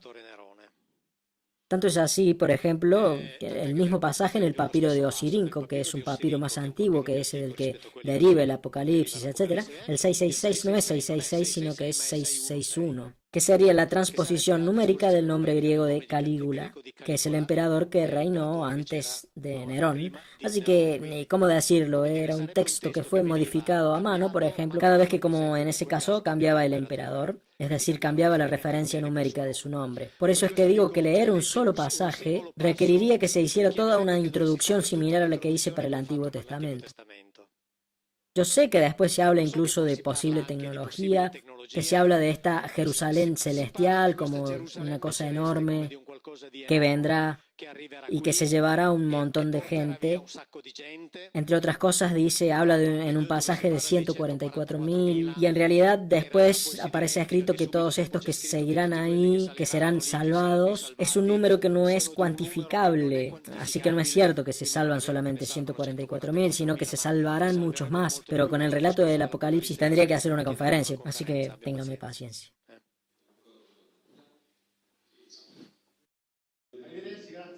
Una sua opinione sul futuro. Io. Sul futuro geopolitico attuale. Una sua opinione, nel senso abbiamo parlato del passato e facendo finta che qualcuno di questi eroi sia qui, magari qualche punto chiave a livello mondiale. Questa è la sua opinione. Si están acá todavía, habré ver quién es el que manda, en el sentido de que estos sujetos son poderosos si es que están acá. Estos sujetos son poderosos, pero no son omnipotentes. Lo que quiere decir que aunque hayan diseñado la cosa, la realidad indica que no siempre eso que uno piensa, eso que uno planea, se concreta tal como se planeó, ¿ok? O sea, digamos esto, que si estos individuos están acá y están gobernando, más que una reflexión, yo les daría una esperanza. La de que más tarde o más temprano todo se manifieste de alguna manera para dar lugar a un nuevo orden. Pero no al nuevo orden mundial del que se habla tanto. Con un nuevo orden quiero decir darle un nuevo rumbo. O que definitivamente aclaren lo que somos verdaderamente. Esto no es una declaración, es solamente mi esperanza. Es decir, que oficialmente se diga qué es lo que somos realmente. ¿Cómo? Perdón.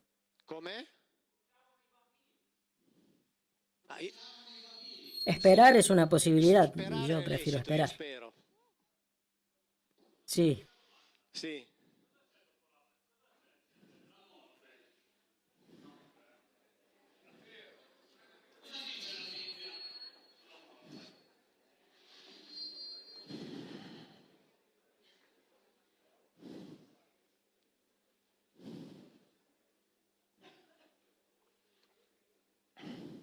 Eclesiastés 3:19. Yo pensé acerca de los hombres, no se distinguen de los animales, porque como mueren unos, también mueren los otros. Todos los otros tienen el mismo aliento vital y el hombre no es superior a los animales, porque todo es vanidad. Todos van hacia el mismo lugar, todo viene del polvo y todo retorna al polvo.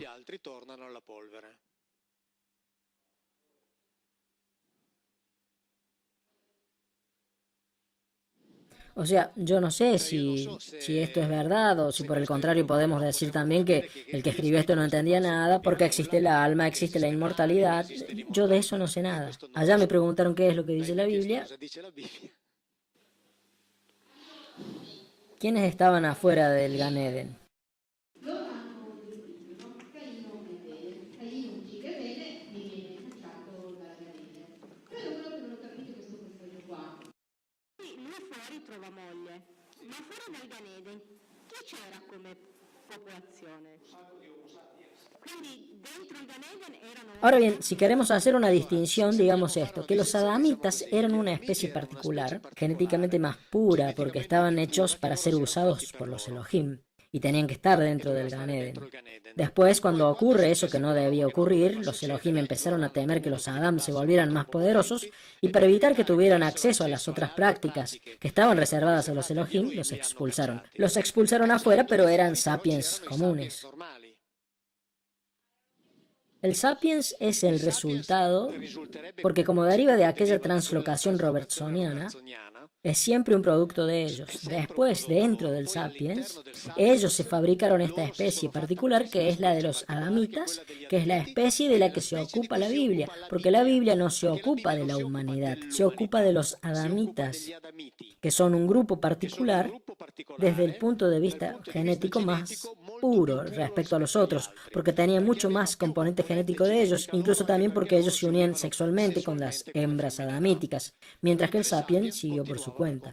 Tanto es así que Caín, cuando asesina a Abel, por lo que es desterrado del clan familiar, dice, pero si me expulsan de acá, cualquiera me va a encontrar y me va a matar. ¿Por qué? Porque él tenía miedo de terminar en medio de los otros, que a su punto de vista eran bárbaros, porque ellos eran un grupo mucho más civilizado, porque estaban en contacto con los Elohim. ¿Me explico? Los otros eran los sapiens comunes, que estaban siguiendo la evolución normal. Eran esclavos también, pero no tenían el mismo tratamiento, ni genético ni cultural, digámoslo así, que en cambio sí tenían los adamitas, que eran el grupo del cual se ocupa la Biblia.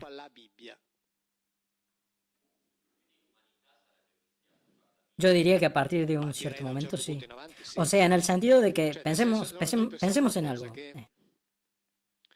Adán y Eva se podrían colocar alrededor del año 4500 a.C., es decir, son muy cercanos a nosotros. Adán y Eva, es decir, los adamitas. Y esto sale de muchos cálculos hechos a partir incluso de premisas distintas, entre 4500 y 4200 a.C.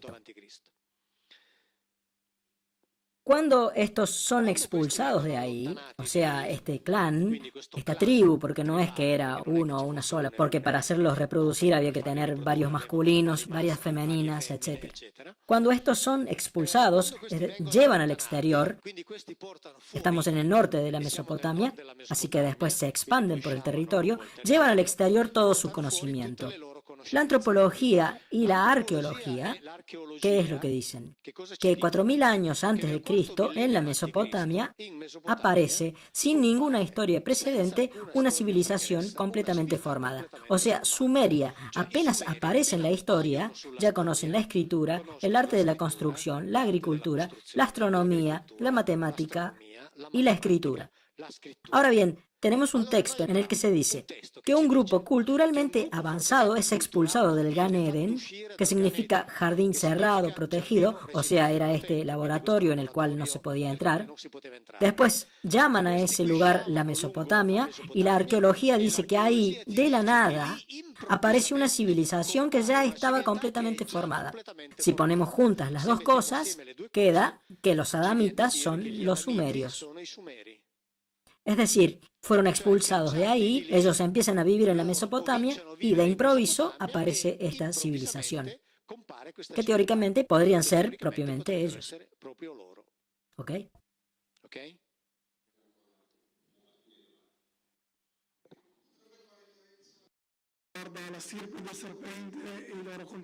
Sobre la serpiente del Edén. Ahora bien, cuando Eva hace lo que no tenía que hacer, es decir, cuando al parecer se unió sexualmente con un Elohim de quien habría sido engendrado Caín, el jefe de ese Elohim dice, de hecho, después ella se unió con Adán y nace Abel. Según el Génesis, el jefe de los Elohim dice que habrá siempre enemistad entre la estirpe de esta serpiente, entre tu linaje y el linaje de la serpiente. Es decir, al parecer ahí se identifican dos descendencias, dos linajes. Una que es la que digamos cainítica, que deriva de la unión sexual entre Eva, y en algunos escritos rabínicos está escrito que Eva podría haber sido violada. O sea, que fue obligada, digamos, a tener esta relación sexual. Y por el otro lado estaría la descendencia adamítica, que sería la pura, es decir, la que viene directamente de Adán y de Eva, digámoslo así, es decir, de estos dos individuos que compartían ese patrimonio genético. Y así que ahí se hace esta distinción, se dice que entre estos dos linajes habrá siempre enemistad, ¿ok? Después de lo cual la Biblia empieza a confundir todo, en el sentido de que cuando se habla de los dos linajes confunden incluso los nombres, en el sentido de que les dan nombres iguales o nombres similares a los dos linajes, por lo que se vuelve dificilísimo identificarlos. Ahora, si como después, ¿cómo decirlo? Como vivían en el mismo territorio, es posible incluso pensar que en un cierto punto se hayan reunido de nuevo a través de la unión, a través de la fusión, porque en realidad vivían todos ahí, en el territorio de la Mesopotamia.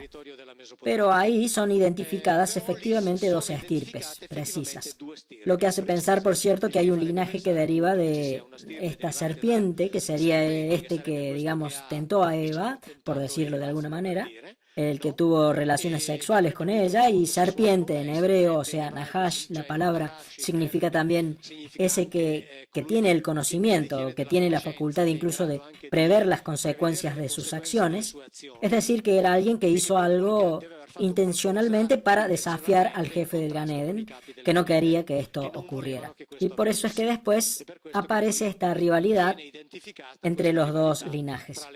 Tanto es así que después Adán y Eva, ahora bien, Caín asesina a Abel, entre otras cosas, en la Biblia está escrito que Abel le ofreció a los Elohim carne de cordero y Caín les ofreció el producto de la tierra. Y está escrito que los Elohim vieron con agrado el regalo de Abel y que les disgustó el regalo de Caín. Ahora bien, si juntamos todo esto con lo que decíamos antes, que ellos, los Elohim, amaban porque lo necesitaban, el humo producido al quemar la grasa animal, se entiende el por qué prefirieron el regalo de Abel, porque Abel les quemaba la grasa de los animales y Caín les quemaba pepinos, lo cual a ellos no les iba ni les venía. Así que también se puede dar este tipo de explicación para ese pasaje. Y como había esta rivalidad entre ellos, Caín asesina a Abel, después de lo cual Adán y Eva se unen nuevamente, y también ahí, analizando bien lo que está escrito en la Biblia, se dice que Adán tiene otro hijo que es su imagen y semejanza. Así que en realidad se podría de hecho pensar en otro caso de clonación hecha artificialmente para tener de nuevo individuos iguales. Todo eso si analizamos literalmente eso que está escrito. Así que tiene otro hijo, digámoslo así, que se llama Set. Set tiene un hijo que se llama Enos, y la Biblia dice que en los tiempos de Enos se comenzó a invocar el nombre de Yahvé. Génesis 4:25, en los tiempos de Enos. Lo que quiere decir que en los tiempos de Adán, de Eva, Caín, Abel, etc., el nombre de Yahvé no existía. Y esto es explicable, en el sentido de que desde el momento en que al parecer él, Yahvé, era un militar, él con los, digámoslo así, con los ingenieros genetistas no tenía nada que ver. Entonces, como sobre ese linaje de ahí originalmente trabajaban los genetistas, él llega después cuando ya estaba todo hecho, porque él ahí no tenía nada que ver porque él era militar. Tanto es así que la Biblia dice que recién en los tiempos de Enos se empieza a hablar de él, a conocerse su nombre. Antes de eso no. ¿Ok? Después aparece... ¿Sí? ¿Cómo?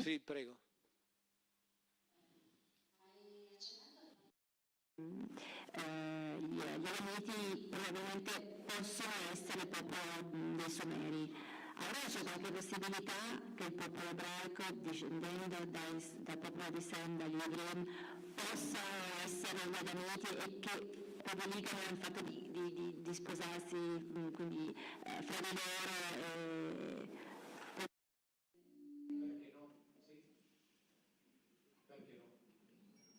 Tanto es así que la cosa curiosa es esto. La Biblia nombra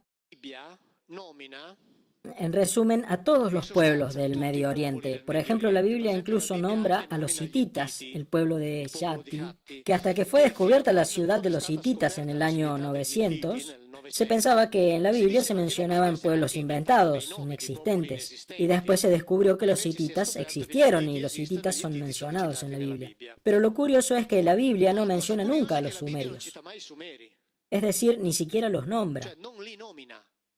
Y el hecho de que no los nombre, esta era la ciudad más importante que existió en todo ese territorio, se podría explicar diciendo que son ellos mismos, en el sentido de que ellos hablan de los otros y no citan a los sumerios, porque los sumerios serían ellos mismos.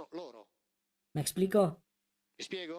Así que esta es una explicación, una posible explicación, ¿no? O sea, los italianos hablan de la historia de Europa, hablan de los franceses, de los alemanes, de los austríacos, etcétera. O sea, hablan de todos esos y después dicen nosotros, nosotros. Pero no es que se iban a poner a escribir los italianos hacían esto o aquello, porque eran italianos. Dicen los franceses hacían, los alemanes hacían, y después nosotros. Así que se dice nosotros y los otros. Y tal vez por eso los sumerios no son mencionados. Y tal vez porque esta historia fue escrita por ellos mismos, ¿ok?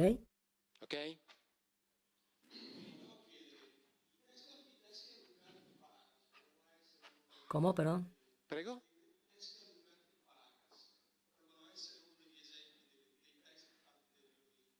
¿Los textos de quién? Ah, los cráneos, testi.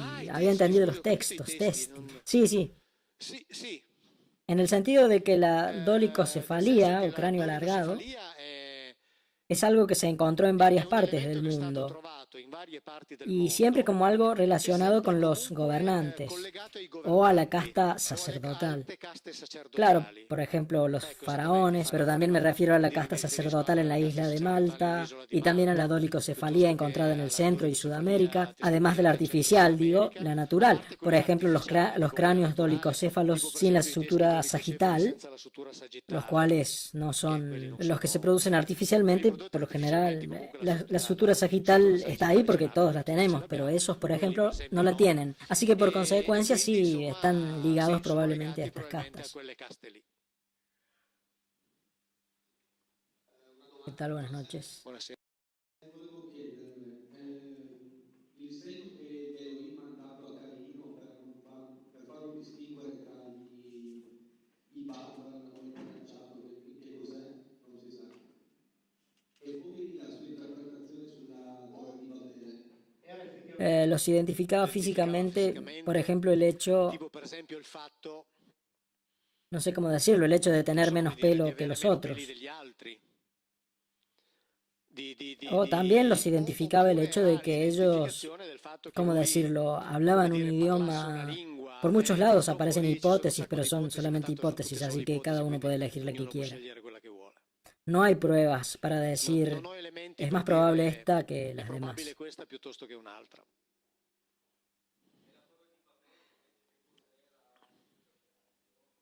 Ahora bien, en lo que respecta a la Torre de Babel, en la Biblia se dice que este pueblo, esta gente que estaba reunida, y acá habría que señalar que en los relatos extrabíblicos, como por ejemplo en los de Flavio Josefo, se dice que eran pueblos que habían recibido la orden de no reunirse, pero estos, desobedeciendo la orden recibida, se reunieron en una alianza. Y está escrito que que estaban construyendo un centro habitado con una torre con la que querían alcanzar el cielo. Aunque esto también se interpreta en términos alegóricos, metafóricos, como la arrogancia del hombre, ¿no? Que construye una torre para llegar al cielo. Y llegan estos sujetos y la destruyen y los dispersan de forma que esta alianza no se vuelva a unir. Y para eso dividen los lenguajes. Lo curioso es que, como estos construían una torre que les hubiera permitido llegar al cielo, ¿qué podría haber sido esta torre? Considerando que estaba siendo construida en el interior de un centro, ¿cómo decirlo?, un centro urbano con habitantes, donde estaba esta cosa que iba a llegar al cielo. O sea, yo me pregunto, haciendo siempre los racionamientos estúpidos que hago yo, si yo quiero acercarme al cielo, en vez de dedicar un montón de meses a construir una torre de una altura de 200 o 250 metros. Si en 2 horas se escala una altura de 700 metros a pie, y voy a estar 3 veces más alto que con la torre, que me llevó 5 meses construir. O mejor si escalo una montaña de 3000 metros, desde el momento en el que al norte tenían las montañas Urales. Así que es obvio que es algo ridículo, ¿no? Pensar que construían una torre para salir. O sea, estoy en el llano, construyo una torre de 200 metros cuando puedo subir a pie a una altura de 500 metros. Y lo hago en 2 horas, ¿no? Okay. Así que está claro que el relato no se refiere a eso. Viendo que eso ocurrió en el periodo en el que los Elohim combatían entre ellos con sus propias armas, lo más probable es que aquella cosa haya sido una plataforma de lanzamiento, que entre otras cosas está presente en la Biblia. Por ejemplo, en la visión de Zacarías. Zacarías dice, llamémosle visiones, es decir, fue algo que él vio, que en un cierto momento él ve llegar un carro volador, es decir, un cilindro volador, y da incluso hasta las dimensiones, 20 metros por 5. Después de lo cual llega otro objeto volador que se llama Efá, que no es traducido porque no saben cómo traducirlo, por suerte. Un Efá volador que se posa en la tierra, que tiene una escotilla metálica que se abre, y adentro hay una mujer que lo pilotea. Zacarías 5:7. Después de lo cual, volando llega otra mujer. Las dos juntas se van, y Zacarías le pregunta al malaj, es decir, al ángel que está con él, ¿a dónde se van? Y el malaj le dice, están yendo a la tierra de Sinar, que quiere decir tierra de Sumer, donde están construyendo una plataforma donde se debe posar. Zacarías 5:11. Así que estos objetos voladores que se posaban sobre plataformas están claramente descritos en la Biblia. Esto está en el libro de Zacarías, lo pueden encontrar en la traducción que tienen todos. Así que el hecho de hablar de una plataforma de lanzamiento es al menos coherente con una serie de otros relatos bíblicos y es coherente con el relato de lo que ocurrió en Sodoma y Gomorra, que es una historia que se cuenta como un hecho, en resumen, digamos que Dios habría asesinado, exterminado a esos pueblos porque eran sodomitas. Así que para exterminar a los sodomitas, los exterminó a todos, niños, mujeres, ancianos, animales. Y bueno, los niños para ahorrarse trabajo porque se iban a hacer sodomitas igual que los otros. Pecado que en Deuteronomio 29 está escrito que Sodoma y Gomorra fueron destruidas porque no se unieron al pacto de alianza con Yahvé. Es decir, estaban haciendo otra alianza militar. Y esto está escrito también en algunos textos asirios donde se habla exactamente del mismo evento. Y se dice incluso el nombre de aquellos que participaron en esta batalla. Uno de ellos se llamaba Nabu, que era el que estaba convirtiendo a la gente, es decir, estaba llevando a la gente de una alianza militar a otra. Y en ese momento interviene otro que se llama Nergal, y este Nergal llega volando sobre 5 ciudades, y sobre cada una de ellas dejó caer el arma, dice, lanzó el arma del terror, y toda la ciudad fue aniquilada.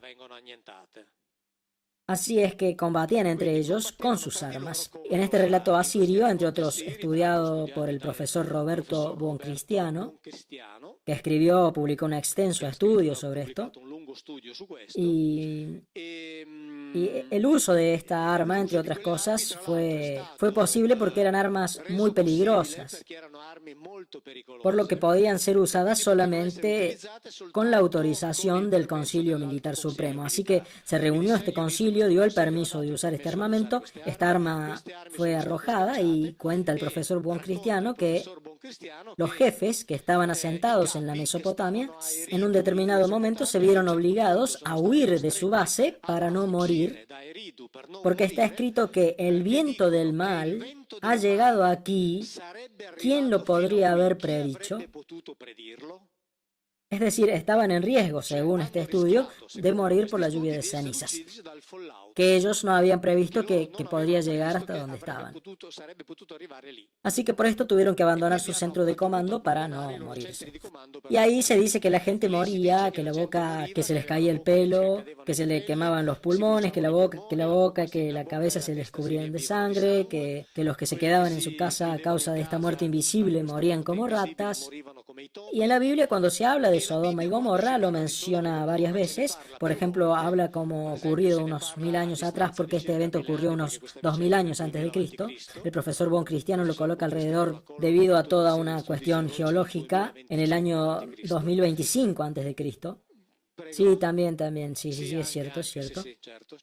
Y y en la Biblia se habla y se habla, repito, como algo ocurrido 1000 años atrás, y dice que el agua en ese territorio todavía es amarga. Se dice que ese territorio es un territorio de desolación y de cardos, y en el libro de la sabiduría, escrito 2000 años después del evento, se dice que en ese territorio los árboles frutales dan frutos que no llegan a madurar. 1000 años después. A partir de ese momento en adelante, después de lo de Sodoma y Gomorra, no se menciona que hayan vuelto a usar este tipo de armamento, incluso también porque había un riesgo mortal para ellos. Así que por eso también decidieron no usarlo más. También coincide que fue en el mismo periodo en el que en el Valle del Indo tuvo lugar la gran batalla de Mohenjo-Daro, que es una ciudad que fue completamente destruida por las armas que en sánscrito eran llamadas Tejas Astras, que quiere decir armas de energía. Esto es lo que se puede leer. Ustedes decidan lo que quieran. Si les gusta lo pueden tomar, si no les gusta lo pueden desechar.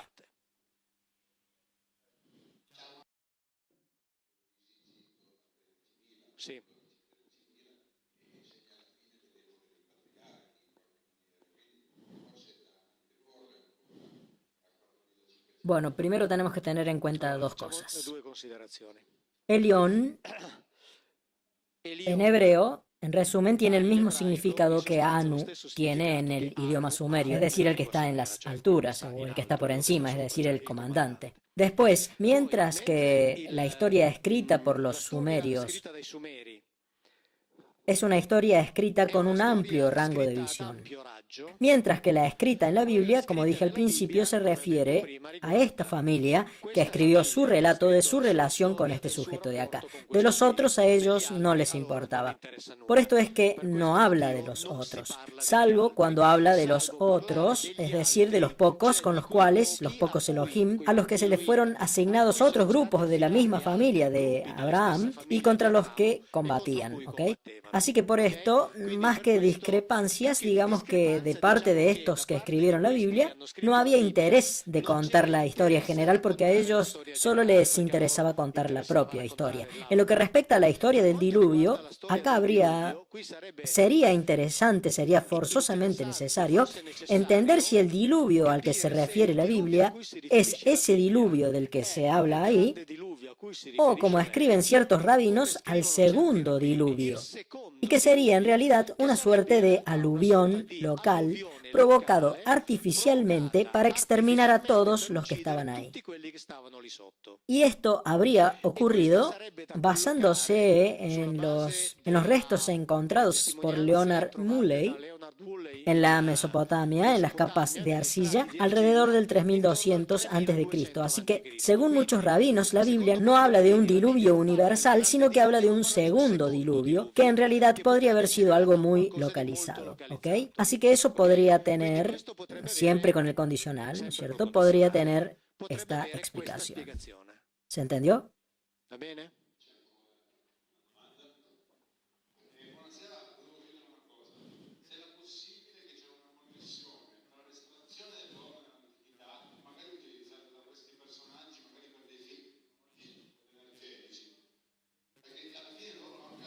Allora, sì.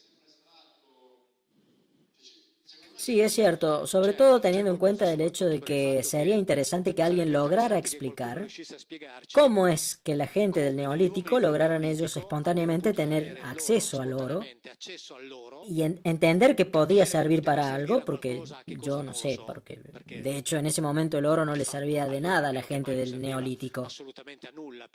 Tanto es así que el verdadero poder lo daba el hierro, es decir, que el que mejor trabajaba el hierro era el que ganaba las guerras, porque con el oro no le hacían nada a nadie. Solamente hay que pensar en los hititas, etc.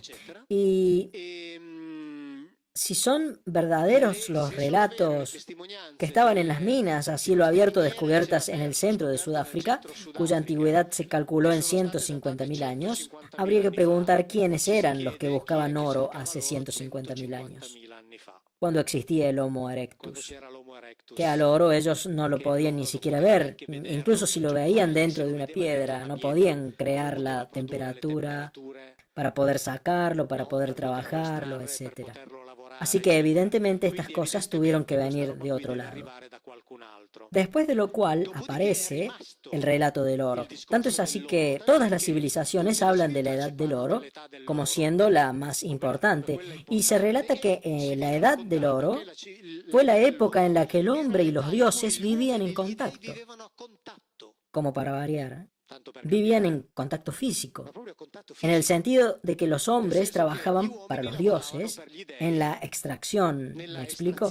Y también acá los textos sumerios cuentan que la parte más baja de la jerarquía de estos individuos, acá hablo de lo que dice la traducción oficial, de la de los académicos, no de bueno, así evitamos todo tipo de polémicas, que van a surgir igual, pero bueno, no importa. Se dice que hablo de la traducción publicada por la UTED, etcétera, es decir, por los traductores oficiales. Se dice, continuó, que la parte más baja de la jerarquía estaban obligadas a soportar trabajos muy pesados, por lo que se rebelaron. En esta rebelión los jefes corrieron riesgo de ser asesinados, así que uno de los jefes dijo, acá tenemos que hacer, o sea, encontrar alguno que trabaje para nosotros. Uno de los jefes, Enki, es decir, uno de los dos hermanos, hijos de Anu, el también considerado Elión, dijo, pero acá hay uno que puede trabajar, es decir, acá en la superficie del planeta, hay uno que puede trabajar para nosotros. Solamente le tenemos que poner en su biología un poco de la nuestra. Y a través de su ingeniera en genética Nirjun Shah, le incorporaron su parte en su biología y comenzaron a fabricar el sapiens. Es decir, un individuo capaz de entender y de obedecer órdenes, porque esto era lo que les interesaba. Y probablemente hayan comenzado en ese momento a trabajar en las minas esas. Tanto es así que después la Biblia dice que tomaron al Adán y lo pusieron en el Gan Eden. Ahora bien, la genética, en lo que respecta al hombre, dice que el sapiens, digamos, los primeros aparecieron en el centro de Sudáfrica, ¿ok? Lo que explicaría también el hecho de que después hayan tomado algunos masculinos de ahí, los llevaron al Gan Eden para purificarlo ulteriormente, producir las otras modificaciones, por ejemplo, también el color de la piel, etcétera, etcétera. ¿Cómo? Los de cabeza negra, sí, de hecho los primeros deben haber sido los de cabeza negra. Después de lo cual habrían empezado a hacer otros que ya no tenían la cabeza negra. Igual que como hacemos nosotros con los animales. Ninguna diferencia. Así que todas estas cosas, repito, tendrían un sentido. Es decir, ahí, en ese lugar, hicieron los primeros experimentos porque ahí encontraron a los individuos sobre los que podían trabajar. Ahí buscaban oro, después de lo cual, para hacerse una especie para ellos, para que trabajara para ellos en su laboratorio, sacaron al Adán de ahí y lo pusieron en el Gan Eden. ¿Ok? Y ahí coincidiría con lo que está escrito en la Biblia. Y al principio efectivamente pareciera que buscaban oro, porque todos hablan de la edad del oro, es decir, de la época en la que los hombres y los dioses vivían en estrecho contacto. Porque repito, a ningún hombre del Neolítico se le podía ocurrir que esa cosa les podía servir para algo. Así que alguno debe haber tenido conocimientos específicos para extraerlo, trabajarlo y utilizarlo.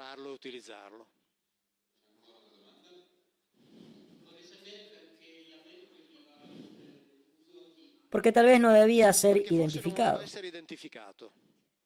Tal vez no debía ser identificado. Es decir, no quería que se supiera fehacientemente que era él. Tanto es así que cuando Moisés le pregunta ¿quién eres tú?, le dice porque le tengo que decir algo a tus seguidores, él le da una respuesta que es muy curiosa y sobre esto se hicieron después un montón de hipótesis. Él le dice Eyer Asher Eye, que es leída incluso en clave, con todas las claves posibles e imaginables. Pero el significado más inmediato es yo soy el que soy. Métete en tus cosas.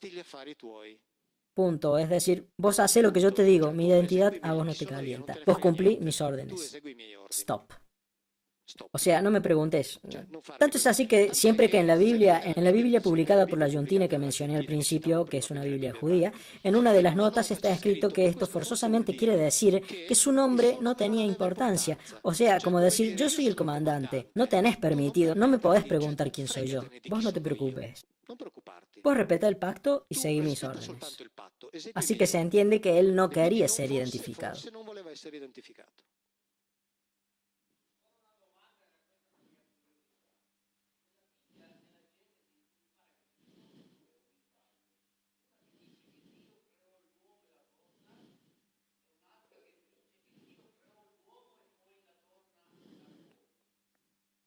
Ahora bien, está escrito, Dios macho y hembra lo creó, exactamente.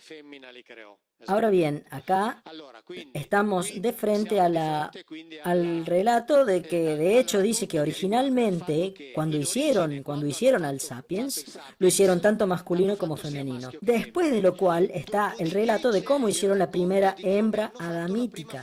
Atención, es decir, la primera hembra de esa especie de ahí que ellos se fabricaron para tener en su propio laboratorio. ¿Ok?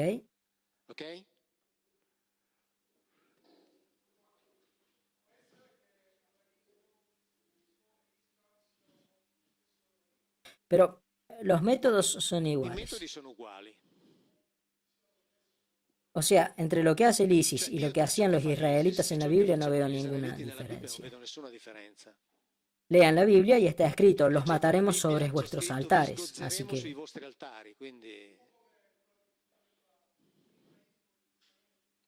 en la Biblia está escrito, los mataremos sobre sus altares, destruiremos sus altares. No hay ninguna diferencia, ninguna diferencia. Los métodos son los mismos.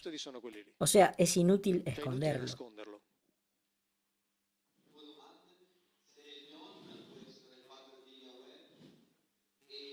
No lo sé.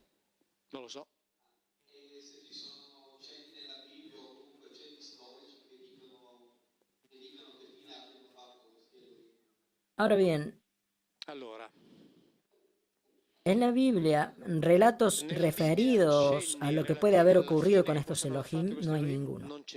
En el sentido de que lo que sí se entiende es que de un cierto punto en adelante, digamos, después del exilio babilónico, pareciera que se perdió el contacto, en el sentido de que empezaron a gobernar a través de representantes que eran en realidad sacerdotes del templo de Jerusalén.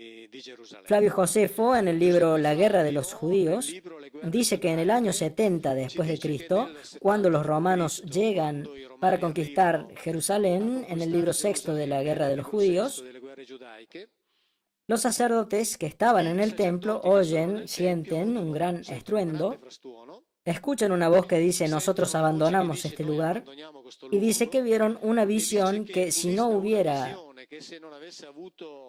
tantos testimonios nadie lo hubiera creído, carros celestiales volaron por la ciudad entre las nubes y que después se fueron. Así que esto lo dice Flavio Josefo, que escribió en el siglo I después de Cristo. Lo curioso es que exactamente el mismo evento es relatado por el más grande historiador romano, Tácito, que dice justamente que en el año 70 después de Cristo la ciudad de Jerusalén fue sobrevolada por carros celestiales. Lo dice Tácito. Tanto es así que a esto lo cito textualmente en el último libro de Mondadori, en el que salió hace una semana, el Falso Testamento.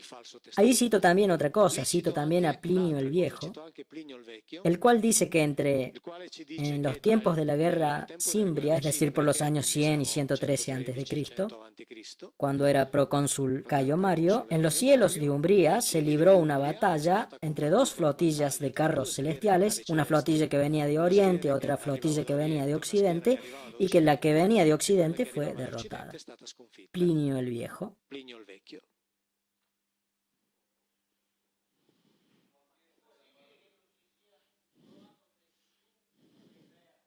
Es posible que apenas los hayan encontrado, los hayan hecho desaparecer. Lea el libro de Jim Marrs, en italiano no sé cómo, pero bueno, lo puede leer en inglés. nuestra historia oculta, ahí se cuenta toda una serie de cosas que existen, pero que no están a disposición.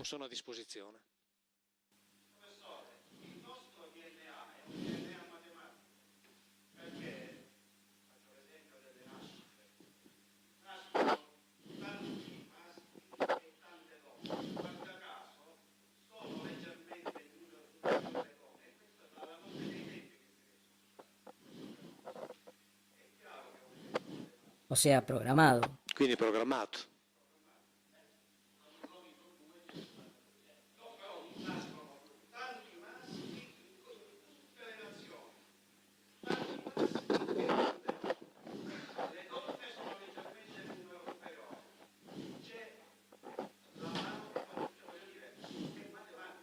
Según mi opinión, se debe a la intervención de alguien, pero lo expliqué al principio. Si observamos detenidamente, somos un producto fabricado por alguien.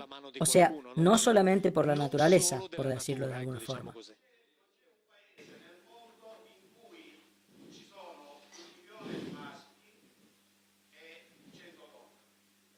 Sí, sí, sí. Sì, sì, sì.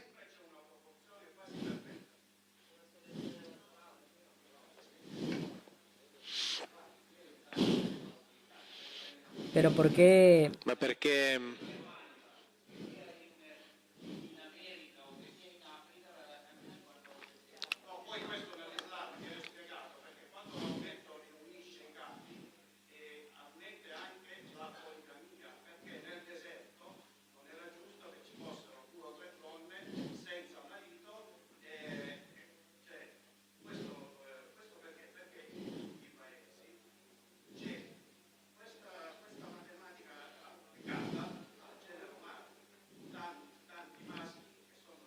Con respecto a las mujeres, sí. rispetto alle femmine, sì.